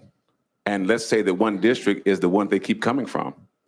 So now you're going to have 5,000, 5,000, 5,000, 5,000. Leader Lamberth. Yes, the intention would be to hold that district harmless, but from here forward. But again, that does make quite a big assumption because in year one, there are 20,000 scholarships available roughly 7 million or 7.2 million, I guess, Tennesseans at this juncture. You've got 1.1 to 1.2 million children that are school age that are being educated in some variety, again, of public, private, or homeschool. And all of them, when this goes live, will be able to apply for that 20,000. So it would be very difficult mathematically for all of that to come from one district. Now, after year one, there is a preference given to those children that already got the scholarship in year one. So if all 20,000 scholarships are taken in year one, then that child in year two is given a preference for that scholarship. So it is much more likely that they will be scattered throughout the state in a variety of different areas. And it's first come, first served based on, again, 10,000 under a certain income threshold, 10,000 no cap. Sure. And just two more if I can, Mr. Chairman. Yes, sir. We know that education costs increase every year. It costs more for supplies. It costs more just to operate schools. When the school system is given the previous year's TISA funding formula, the costs still increase. You can't hold costs down. Everything costs more the next year. In that example, what we'll see is that the state has a base flat amount for 2 or 3 years for a school district if they're losing 10 students a year, 20 students a year, not the 5,000 I gave, but 20 students a year. That base amount that the state's giving is stuck there because they don't ever gain any more students to increase their TISA funding formula amount.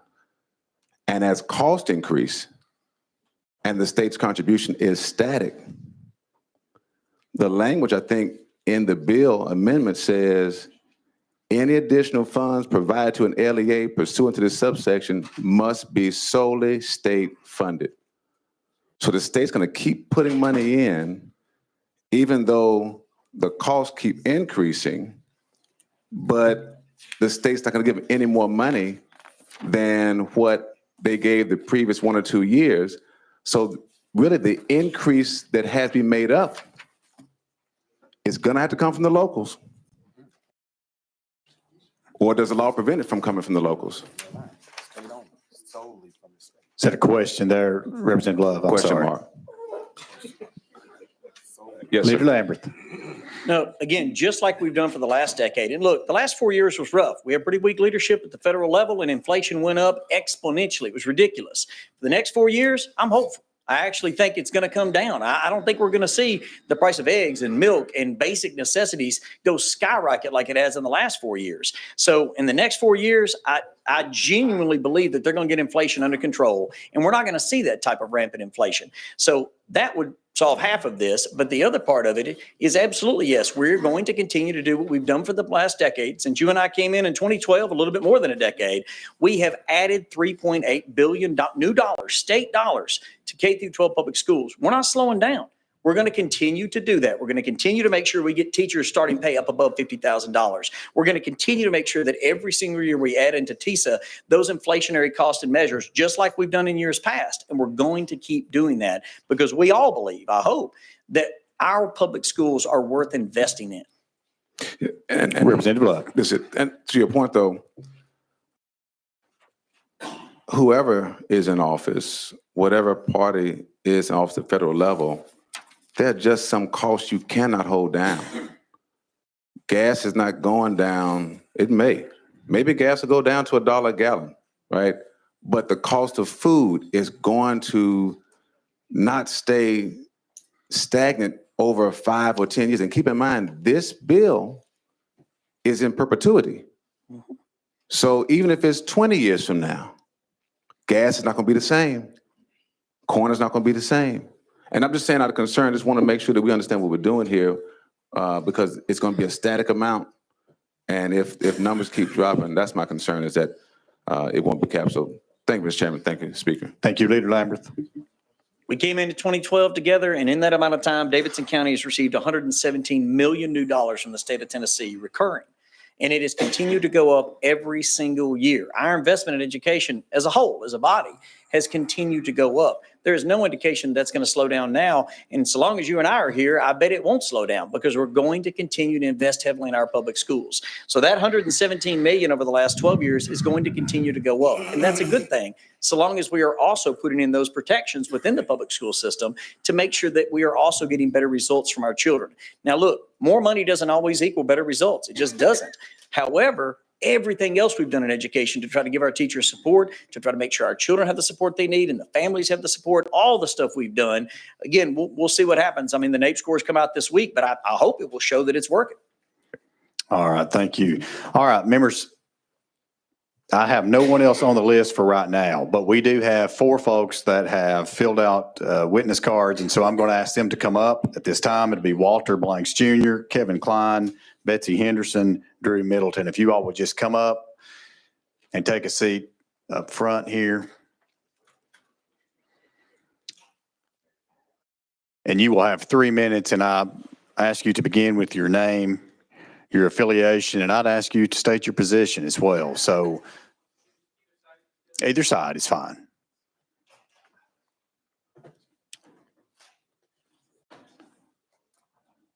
And we'll just go with who I've gotten written down first, and I'll ask Mr. Walter Blanks Jr. if you would begin, please. 3 minutes. Hello? Okay, You're good. perfect. My name is Walter Blanks Jr., and I am here today as a resident of Davidson County, Nashville, a school choice advocate, but also a father. And I wanted to discuss my strong support for this particular legislation. It's good to see a few friendly faces on this committee as well. And so I grew up in Columbus, Ohio, where I was surrounded by poverty, crime, and low expectations. A kid that was diagnosed with ADHD, a blended family. School was a very, very hard time for me. It was actually a nightmare. I remember hiding in the bathroom from bullies and then getting in trouble because I was late to class. And so my parents had the final straw after my mom gets a call from the principal's office that I was in there after a couple of kids jumped me at recess. And the principal told my mother, if you just give us 5 years, we'll have the middle school turned around, we'll have the high school turned around, and they would be a better place for me. I'd be able to thrive. And I'll never forget the moment, and that moment, and my mom responded, in 5 years, Walter would either be in jail or in a body bag. And unfortunately, that was the path and the route for quite a few in my community. Growing up, I attended many funerals from extended family and really, really horrific things. And my parents did everything they could to shield me from that. And so because of school choice, I found myself in a small private school where I began to thrive in my educational journey. I played sports. I was Prince Charming and Cinderella, all of the things. I was exposed to a completely different world of opportunity. And now in Nashville with my wife and 10-month-old son, we are looking at options for him and already having those kinds of conversations about where we want him to go. And the schools that he is zoned to are not up to snuff. I'm not willing to roll the dice with my son's future with the schools that we would be zoned for. And as someone who's benefited from school choice and is living the life I am because of it, that's extremely important to me. A young Black kid from Columbus, Ohio, at the age of 24, sitting next to President Trump, discussing the impact that it's had on my life is very, very powerful. And I would encourage each and every one of you to sometimes take a step back. There's a lot of numbers, a lot of data, and to be quite frank, a lot of politics that gets played with children's lives. And I hope that my story reminds you of the work that you're doing and why you're doing it and why we're having this conversation and special session in the first place. So thank you for the time to allow me to share my story. All right, Mr. Blanks, thank you for being here. Members, any questions for our guest? Chairman Todd. Thank you, Mr. Chairman. I just appreciate you being here, taking time to be here. And one thing you mentioned that was very interesting to me, I think is worth discussing and reminding us. You mentioned that your children will be zoned for particular schools. So right now, who's making the decision of where your children would go to school? Mr. Blanks. Not me or my wife. It'd be some government official, some bureaucrat somewhere. Is that correct? Representative Blanks or Mr. Blanks. Hey, I'll take it. Take it. Crystal ball there, Mr. Chairman. Some distant bureaucrat, yes, that that I guarantee you would not send their child to that school. Yes. Chairman Todd. Thank you for that. And you would much rather you make that decision based on your child's characteristics, other school options that are out there. And I'm sure that would be much better for the child to know the parent is actually making the decision of where your child goes to school versus a bureaucrat. Thank you, Mr. Chairman. Oh, thank you. Mr. Blanks, any comment? All right. Representative Glenn. Thank you, Mr. Chairman, and thank you, Mr. Walter, for being here. You mentioned a bureaucrat will be making the decision of where your child go to school. Could you not move to a district that you feel is better suited for your child? Mr. Blanks. Not at the moment, no. Representative Glenn. So at the moment, you couldn't move to go where you feel the school will be better, a public school will be better for your child, or you're saying no school in Nashville will fit, no public school will fit your child's educational need? No, I'm not saying no school would do that at all, but the schools that I'm looking at and the numbers that I'm looking at, we simply couldn't afford the houses in that district to live in. Representative Glenn. Thank you, Mr. Chairman. If your child doesn't receive the ESA funding, would you not be able to send them to private school at that point? Would you be able to send them to private school? Mr. Blanks. Can you repeat the question? So if this bill does not pass and you cannot get taxpayers' dollars to send your child to private school, you telling us your child wouldn't be able to go to private school? Most likely not. Okay. Representative Glenn. You know, I too I grew up in poverty in West Tennessee, small rural town. And I went through public school with no problem. Like many of us who sit up here, we went through public school with no issues whatsoever. And I'm not saying your issue is not important, but I do have a problem with people trashing public school as if it is some kind of demon. I went to public school. I graduated. I went on to the Army. I retired. I have a bachelor's degree. I have businesses, all because of public school. And now I sit here as a state legislator because of public school. So I really have a problem with people bashing it as if it is some kind of demon and somehow that their child cannot thrive in public school, because they can. All kids can thrive in any school. But the fact that if you do not receive taxpayer dollars, your child cannot thrive makes absolutely no sense. Thank you, Mr. Chairman. Thank you, Mr. Blanks. You're recognized. Thank you. Representative, a few things to note. I am by no means trashing the public school system. I am sharing my story and my experience and what I believe can significantly impact my son's experience. It's great for the legislators in this committee who have gone to the public school, who've gone to private school. But at the end of the day, I believe that I should have that option and that ability to do that.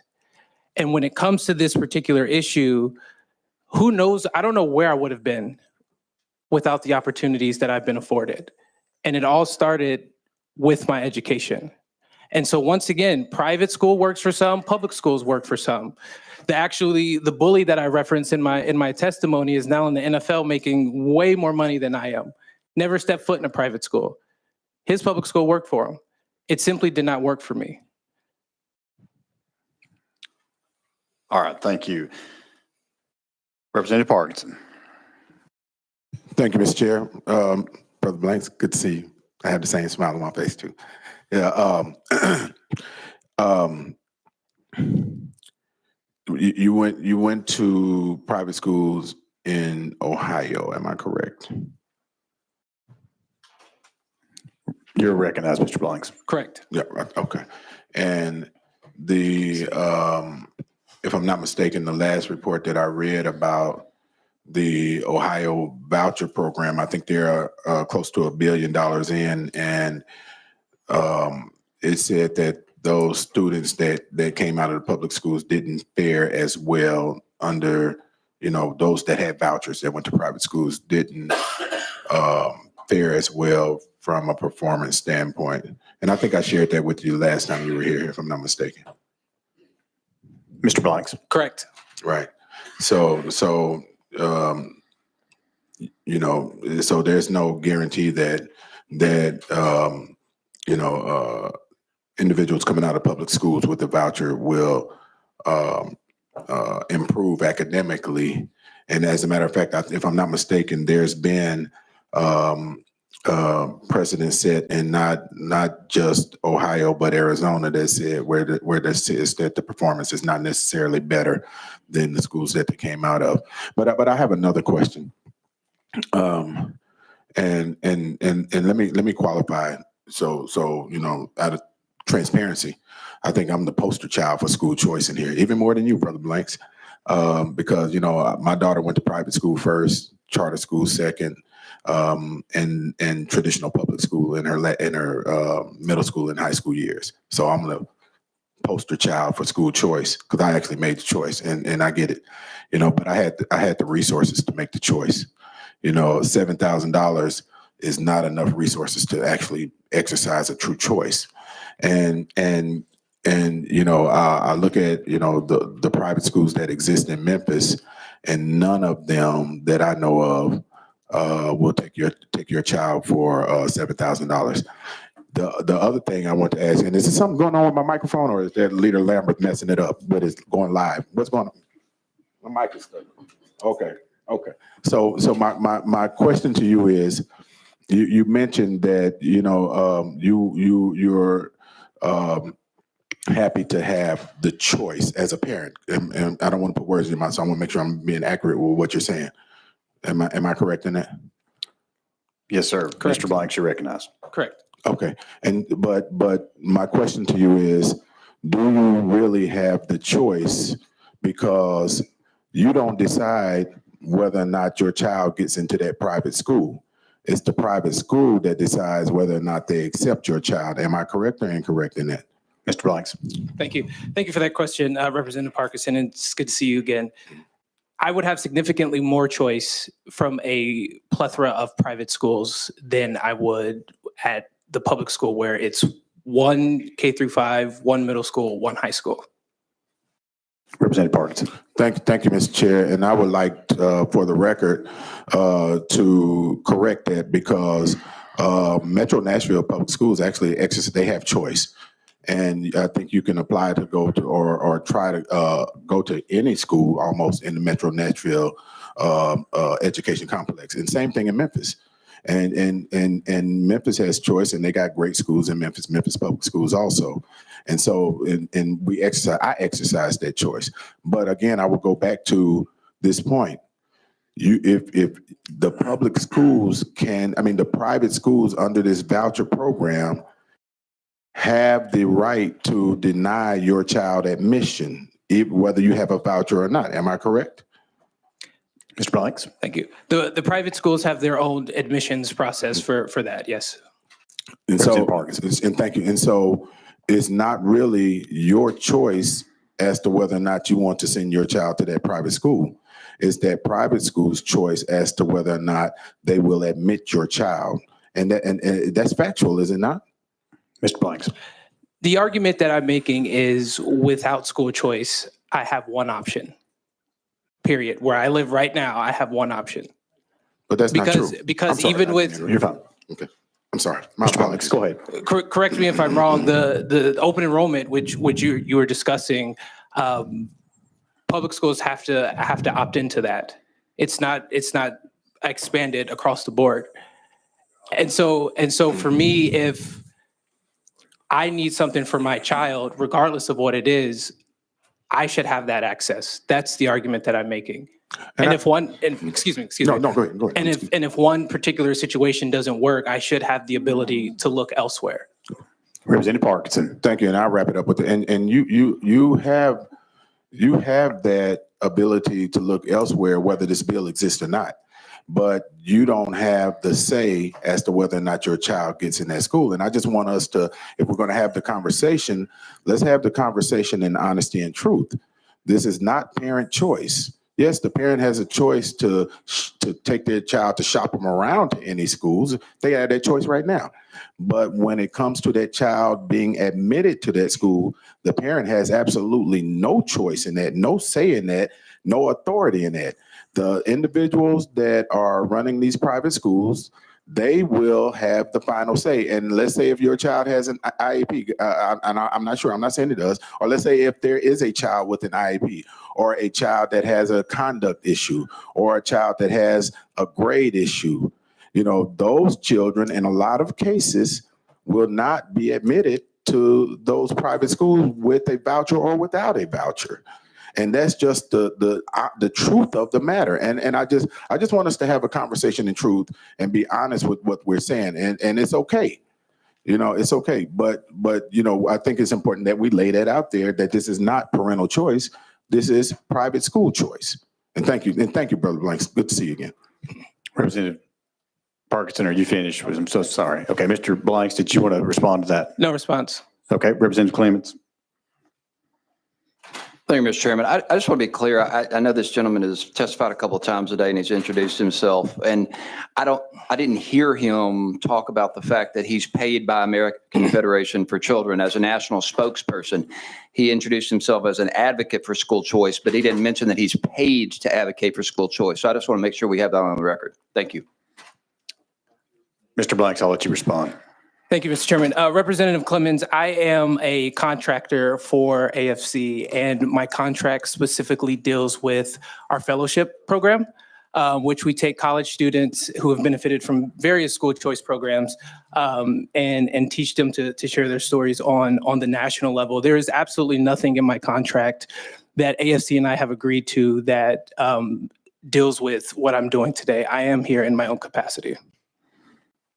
Representative Clements. Thank you, Mr. Chairman. I appreciate that. And I just want to make sure we get that on the record. I mean, I think if you have contractual privity with an organization who is spending hundreds of millions of dollars to pass a voucher scam, it needs to be disclosed and we need to be transparent. So thank you. All right, I have no one else on the list for you, Mr. Blank, so thank you very much for being here. Appreciate that. All right, let's move over to Mr. Kevin Klein, and I'll let you introduce yourself, your affiliation, and your position. You'll have 3 minutes, sir. Thank you. My name is Kevin Klein, Superintendent of Lakeway Christian Schools in East Tennessee. First, I want to say good evening and then thank you, Mr. Chairman and committee members. It's an honor to get to speak with you. I'm deeply grateful for each of you, the sacrifice you make for Tennesseans from East all the way to West. And so thank you so much for that. I am a former public school teacher and administrator, and currently I serve at an independent school as a superintendent of schools for Lakeway Christian Schools, and we're in a rural setting in East Tennessee. For years, I dedicated my life to serving public schools and public education because I believe it's critical in shaping the future of our children, our communities. I stand today before you as both a passionate supporter of public schools and a strong advocate for Governor Lee's school choice bill, House Bill 6004.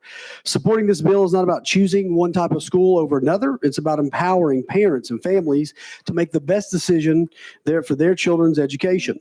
As educators, we know that no two students are the same. Each child has unique strengths and weaknesses, challenges, aspiration, goals, and for some, a public school setting is exactly where they will thrive. For others, a private school setting, a charter school setting, homeschool, online school, all those environments may be the best fit. School choice ensures that our families have access to the options that meet the individual needs of their children, regardless of their zip code or their socioeconomic status. This bill provides an opportunity to expand access, foster innovation, encourage healthy competition, all the while reinforcing our commitment to giving every child a quality education. It's important to note it's not about undermining public schools.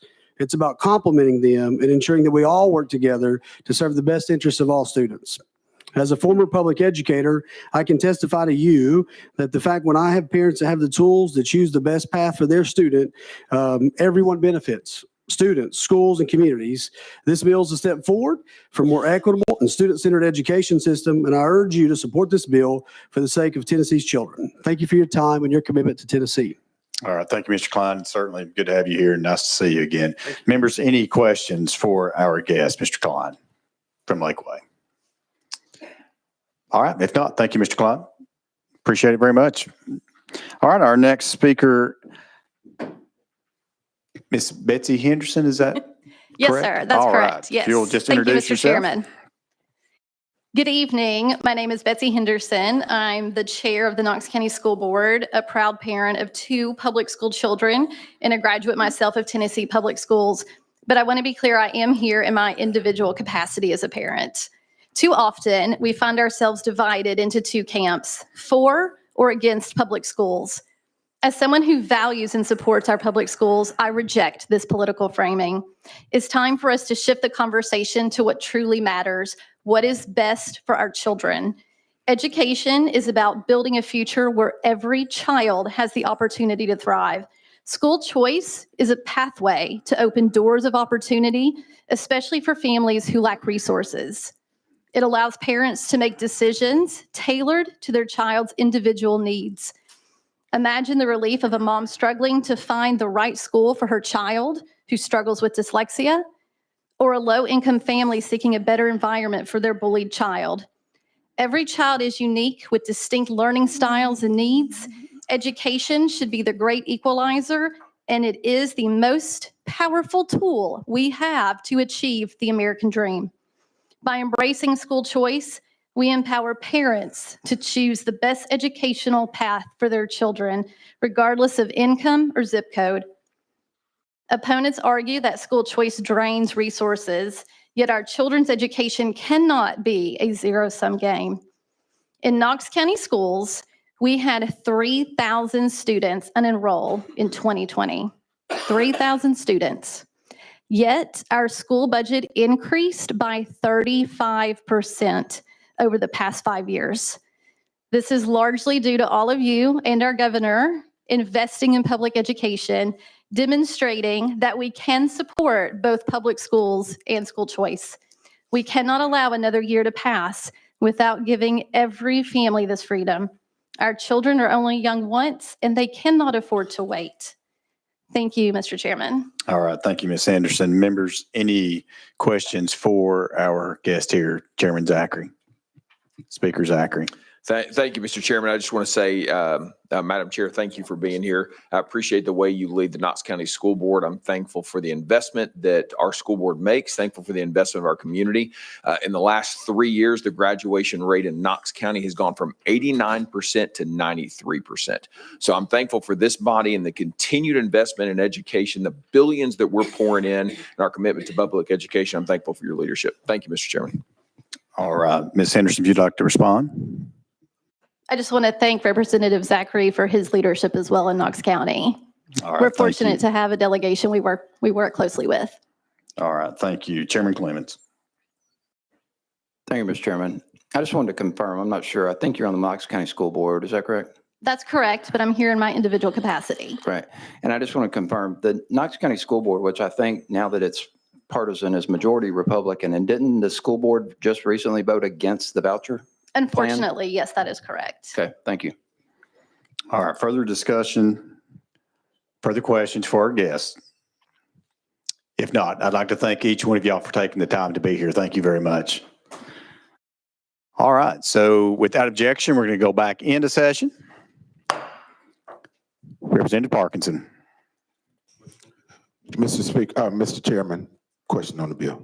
All right, question's been called. Objection called. The question. Hearing none and seeing none, Madam Clerk, please call the roll.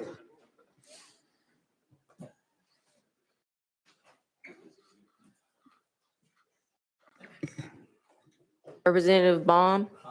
Baum votes aye. Boyd. Boyd votes aye. Butler. Butler votes aye. Capley.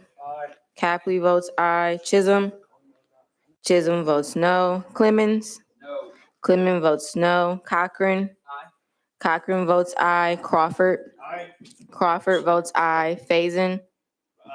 Faison votes aye. Farmer. Farmer votes aye. Freeman. Gant. Gant votes aye. Garrett. Garrett votes aye. Glenn. Glenn votes no. Hale. Hale votes aye. Hill. Hill votes aye. Hulsey. Hulsey votes aye. Lambert. Lambert votes aye. Love. Love votes no. Representative Martin of Carroll. Martin votes aye. Parkinson. Parkinson votes no. Rudd. Rudd votes aye. Todd. Todd votes aye. Vaughn. Vaughn votes aye. Zachary. Zachary votes aye. Vice Chairman Williams. Williams votes aye. Chairman Hicks. No. Chairman Hicks votes no. Speaker Sexton. Speaker Sexton votes aye. Mr. Chairman, you have 21 ayes and 6 noes. All right, the ayes do have it. House Bill 6004 moves on to calendar and rules. All right, members.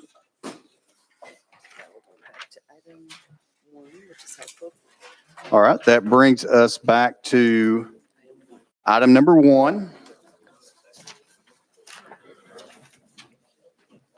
All right, members, that brings us back to item number 1. That's going to be House Bill 6005 by Leader Lamberth.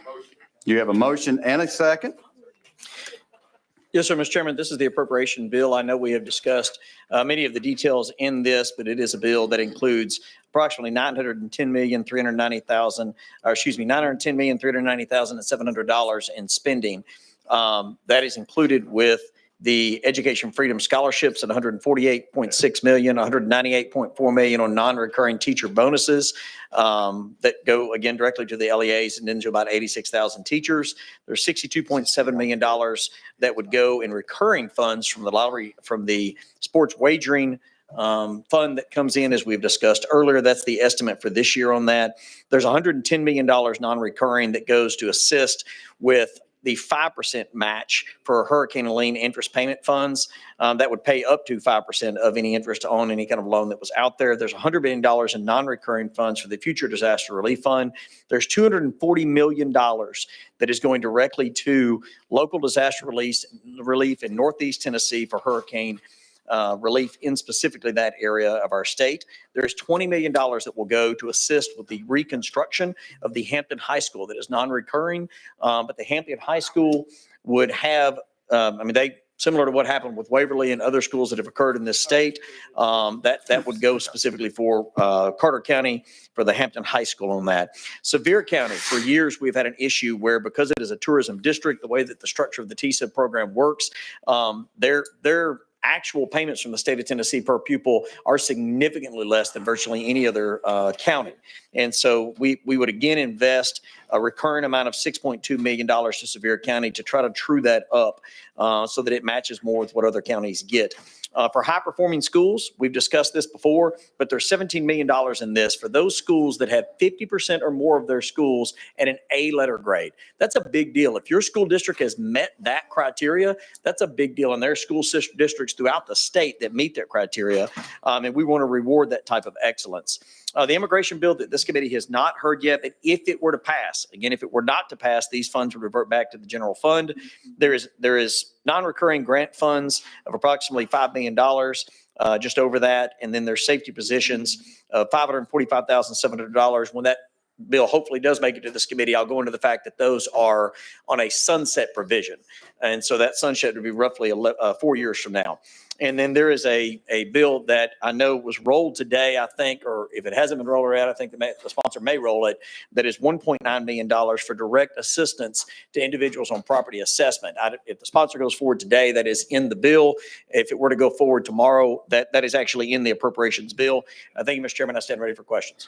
All right. Thank you, Leader Lamberth, very much for that. And you do have an amendment that you filed. I have Amendment 2450. Is that correct? Yes, it is. All right. We have a motion and a second on the amendment. We have a motion and a second, and you're recognized on the amendment. This fixes a clerical issue that indicated one thing was recurring funding that is now non-recurring, and it literally was just a Scribner's error. All right. Any discussion on the amendment 2450? Hearing none, seeing none, we're now voting on Amendment 2450, going on to House Bill 6005. All those in favor signify by saying aye. Aye. All those opposed, no. The ayes do have it. Back on the bill as amended. And that brings us to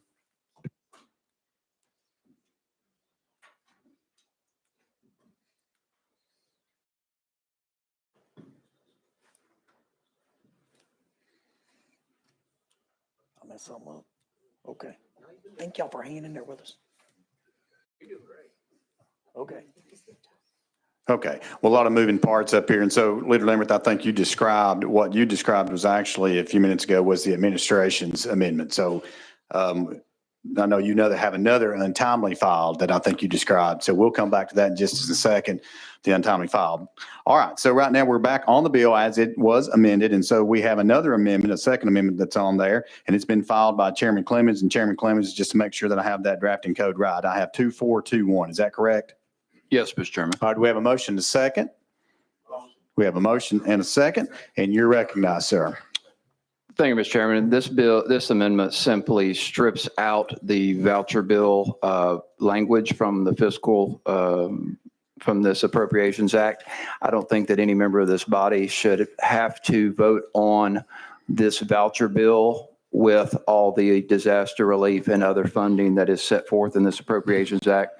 So this is an attempt to allow people to vote on the voucher as a standalone appropriations bill and pass all the other badly needed flood relief and property tax relief on their own merits. So that's what this simply does. All right, I move passage. Thank you, Chairman. All right, you have a motion to second. Any discussion? Leader Lamberth, you're recognized. Thank you, Mr. Chairman. And with all due respect, my friend from Davidson County, the bill that you're seeking to defund for the scholarships for 20,000 children in this state just passed this committee 21-6. And so to defund what we have just passed would literally do a disservice to all of these families. And so with that, I would ask that this bill either be tabled or that we vote it down, or this amendment. All right, thank you. Leader Cochran. Thank you, Mr. Chairman. I would make a motion that we move this amendment to the table. Oh, we have a motion. We have a second. That's a properly made motion, and it has been seconded. That does cut off all debate except for that of the sponsor. So Representative Clemens, you are recognized, sir. Thank you, Mr. Chairman. I appreciate that. And I'd hate for the makeup of this committee for the purpose of this special session and this piece of legislation to be misconstrued as a reflection of the wishes of Tennesseans. So with that, I'd ask you to vote against the tabling motion. All right. We are now voting at this time. All those in favor of the tabling motion signify by saying aye. We've already made up. Well, they can do it. 3 people can do it anytime before final action. No, not once we've already voted, we can't. Yeah. We've already taken action. So we're going to go ahead and we're getting ready to do a voice vote. So here we go. All those in favor of the tabling motion signify by saying aye. Aye. All those opposed, no. The ayes have it. That motion is tabled. All right, that brings us back to the bill, and you are recognized. And Mr. Chairman, I know I had described the late filed amendment, Yep. but have we got the late filed amendment on the It bill? is. We do have it here. We do have an untimely filed amendment. So without objection, any objection, hearing none, we're now back on the amendment. It's going to be drafting code 002526 by Leader Lamberth. We have a motion to second on the amendment. We have a motion to second. Sir, you're recognized on the amendment. As previously described, Mr. Chairman. All right. Thank you very much. Any discussion on the amendment? Hearing none, seeing none. We're now voting on the amendment 2526 on to House Bill 6005. All those in favor signify by saying aye. Aye. All those opposed, no. The ayes do have it. We are back on the bill as amended. You are recognized, Leader. Thank you, Mr. Chairman. I stand ready for questions. All right, members, do we have any more discussion, any other discussion on House Bill 6005? Hearing none and seeing none, Madam Clerk, please take the roll. Representative Baum. Baum votes aye. Boyd. Boyd votes aye. Butler. Butler votes aye. Capley. Capley votes aye. Chisholm. Chisholm votes no. Clemens. Clemens votes no. Cochran. Cochran votes aye. Crawford. Crawford votes aye. Faison.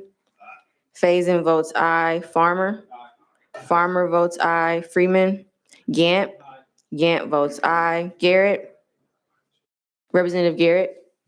Got it. Garrett votes aye. Glenn. Glenn votes no. Hale. Hale votes aye. Hill. Hill votes aye. Hulsey. Hulsey votes aye. Lambert. Aye. Lambert votes aye. Love. Love votes no. Representative Martin of Carroll. Martin votes aye. Parkinson? Parkinson votes no. Rudd?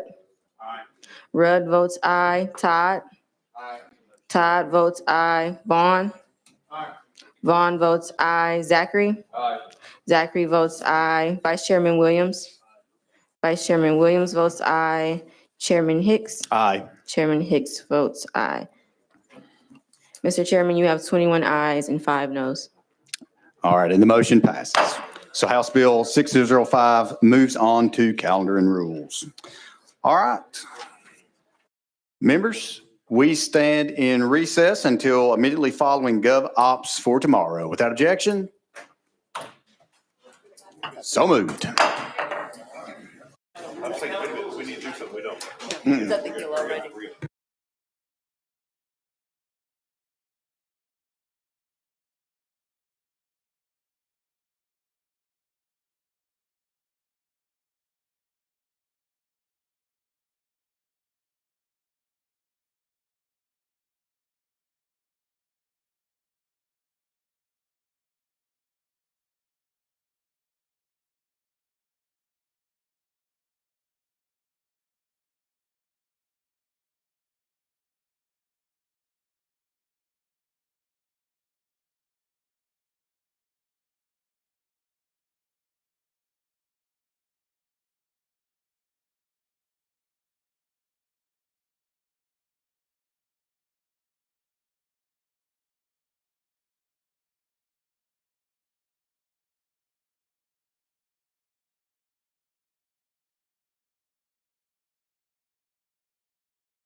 Members, just to remind everyone that calendar and rules is getting ready to meet in just a few minutes. So calendar and rules is about to meet.